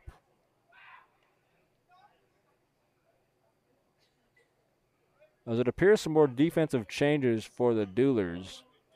Rashad Robinson appears to be in the game at second base for the Duelers. It appears maybe Bryce Cape has taken over in right field. If I'm seeing things correctly around the outfield, it's Rashad Evans, or it's Jonathan Evans in left, Sam Slaughter in center, and Cape in right, I believe. This Jenkinson at third, Musrock at short, Rashad Robinson at second, and Mark Castle at third with Brett Rowell behind the plate and Clayton Taylor on the mound. First pitch was fouled back, strike 1. Next one is low and inside, ball 1.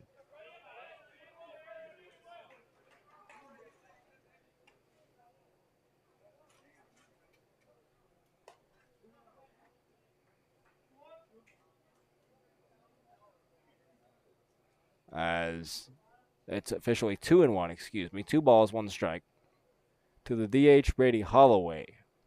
Runner on first, 1 out. Taylor gets his sign. Here comes the next pitch. That pitch is popped high and in the air. Jenkinson calls off everybody else on the infield and brings it down for out number 2.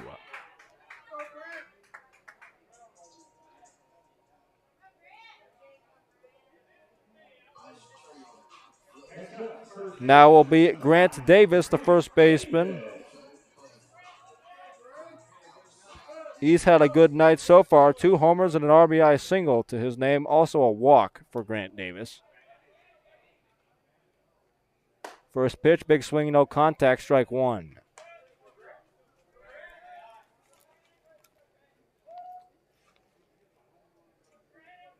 Davis from Dyersburg State Community College in Clinton, Kentucky. As the pitch is fouled straight back off the roof.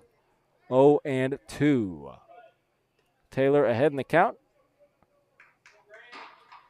on who is clearly the hottest hitter in the Railroaders lineup, at least tonight. He's done a lot of damage as Davis looks to do more. Here behind in the count, no balls, 2 strikes. Taylor's pitch. Breaking ball low and away. Taken by Davis, and it's 1-2.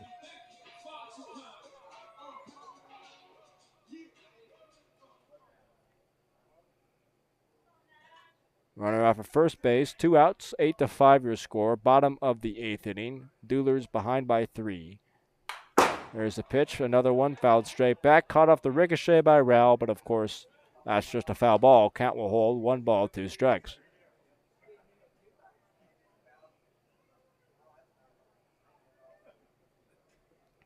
We are here at Lohaus Field in Fulton, Kentucky. Here tonight, the Duelers will return home for a long 8-game homestand at South Warren High School. That begins tomorrow night. First pitch, 7:05 against the Henderson Flash out of Henderson, Kentucky. As the 1-2 is driven in the air, and that one is not coming back. Goodbye, baseball. And that is the 3rd home run of the day by Grant Davis. Holy cow. That man can do no wrong tonight for the Fulton Railroaders. And all of a sudden, it is 10-5 Fulton. The 3rd home run of the day for Davis to go along with his walk and RBI single.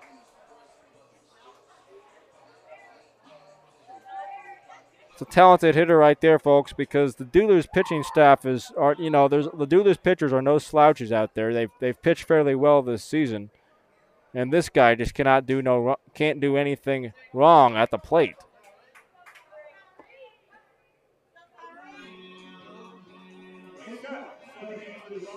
As we have a pinch hitter for the Railroaders,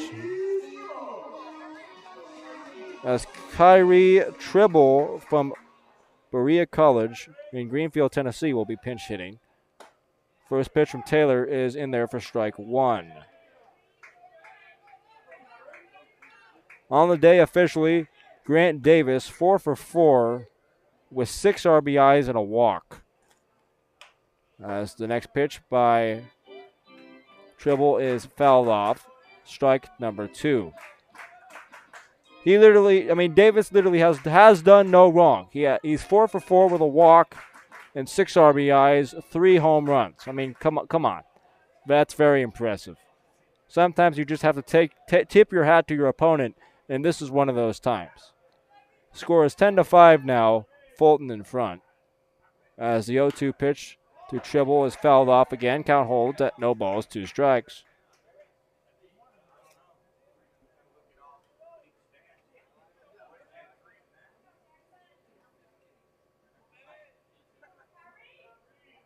Kyrie Tribble back in there. Right-handed hitter. Taylor gets his sign. Here comes the 0-2. Outside, ball 1.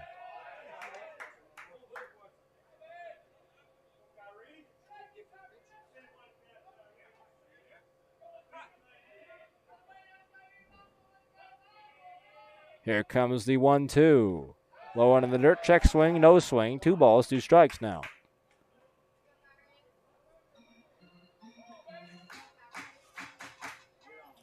As the Duelers with 3 runs in the second and 2 in the sixth for their 5. The Railroaders with 3 in the third, 1 in the fifth, 1 in the sixth, 2 in the seventh, and 3 in the eighth.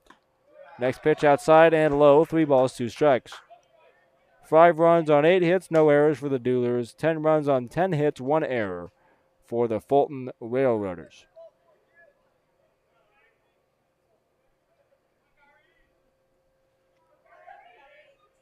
Kyrie Tribble digs back in. 3 balls, 2 strikes, 2 outs. Here's Taylor's pitch.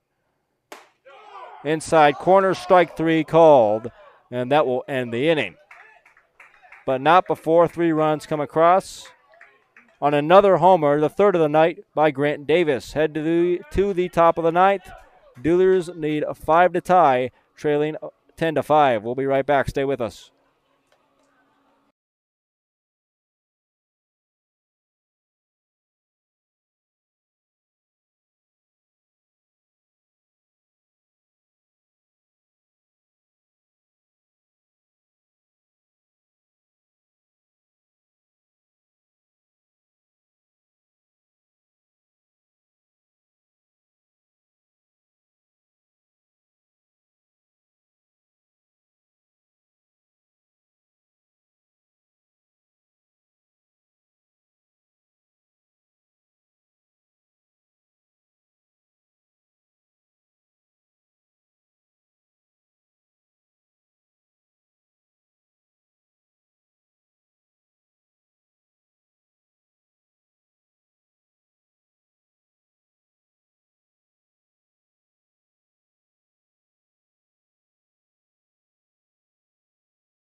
Back in to begin the top of the ninth. The Railroaders up on the Duelers, 10-5. New pitcher for the Railroaders is Brandon Jernigan from Jackson State Community College in Manchester, Tennessee.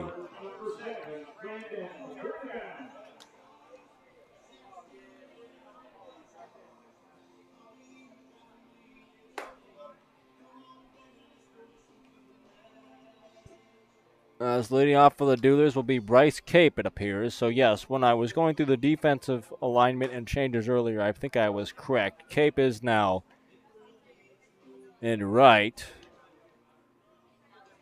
So he will come up.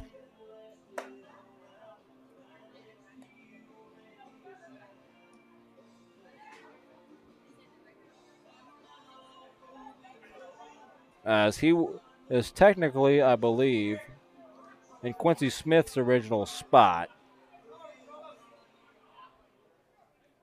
Yes, so it will be Bryce Cape in the leadoff spot now in right field for the Duelers.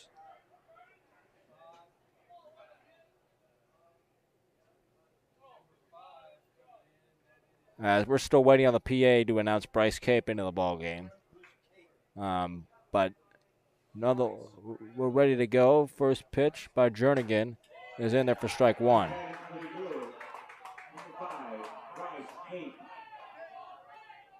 It will be Cape, Robinson, and Slaughter here in the ninth. Next pitch is on the outside corner for a strike 0-2.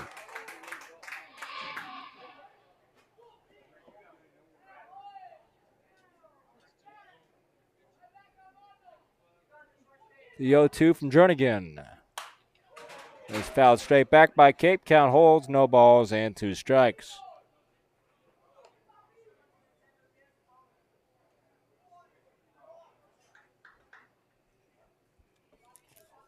Cape from Southeast Illinois University.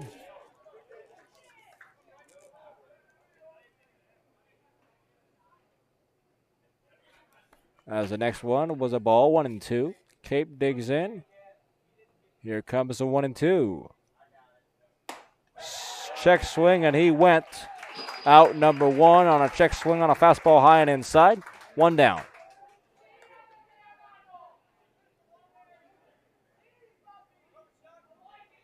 Now Rashad Robinson from the University of Memphis will dig in.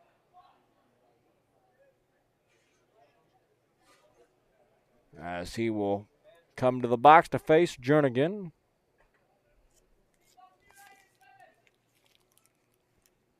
First pitch to Robinson.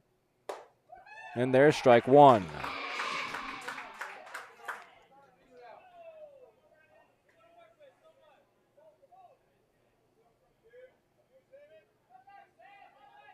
Robinson awaits the 0-1. Here it comes. Outside for ball number one. 1-1 the count. Duelers trailing 10-5. As the 1-1. It's the outside corner, strike 2. Robinson wasn't thrilled with that call. Thought that one was outside. Went the way of the Railroaders, though. 1-2 the count.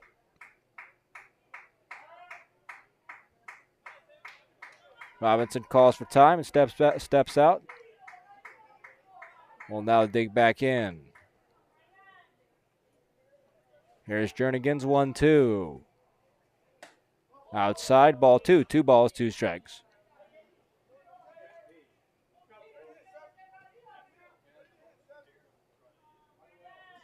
As here's the 2-2.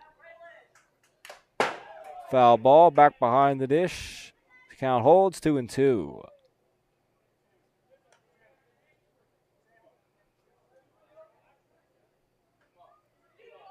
Robinson will dig back in. The right-handed hitter faces a 2-ball, 2-strike count. 1 out in the ninth. Duelers trailing by 5, 10-5 your score. Here in Fulton, here's the 2-2. As a drop, third strike, Robinson will hustle over to first, and he is out. 2 down now.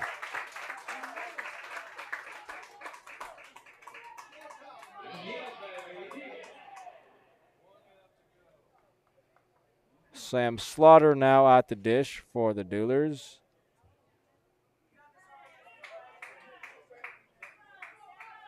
Slaughter up, 2 outs, and nobody on.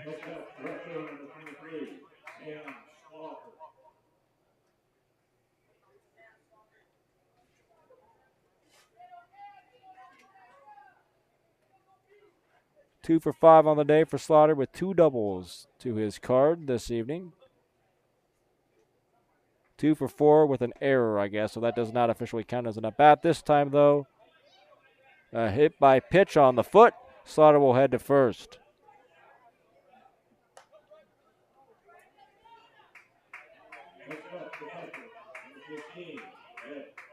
Now to the dish, the catcher, Brett Rowell.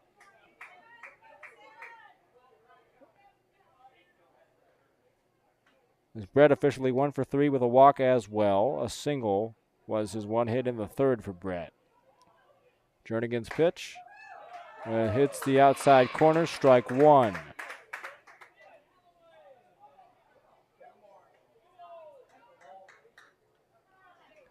Rowell, the left-handed hitter, digs back in. Behind in the count, 0-1. Here's the next one. Swing and a miss, strike 2. One more strike for the Railroaders before they are victorious here tonight. Slaughter off of first base, 2 down, 2 strikes for Rowell behind 0-2. Here it comes with 2 outs in the top of the 9th. Here's the pitch. Swing and a miss, strike 3, and that is your ball game. The final score, Fulton Railroaders 10, Franklin Duelers 5. As that will do it here from Fulton, Kentucky. Your final totals, the Railroaders 10 runs on 10 hits, 1 error. The Duelers 5 runs on 8 hits, no errors. The Duelers will be back in action tomorrow night at 7:05, back at home, South Warren High School against the Henderson Flash. We will be back on the Duelers Baseball Network with the live stream and call of that one. Long homestand upcoming for your Duelers. They will go into that homestand with an even record of 2-2. Thank you for listening tonight to Duelers Baseball. Come back and join us tomorrow, either in person at South Warren High School, or if you cannot make it out, feel free to check us out back here on the live stream. Back at it tomorrow. First pitch, 7:05 Central Time against the Henderson Flash. Again, my name is Sam Reeves. Thank you for listening. I'll talk to you guys tomorrow. Have a great night.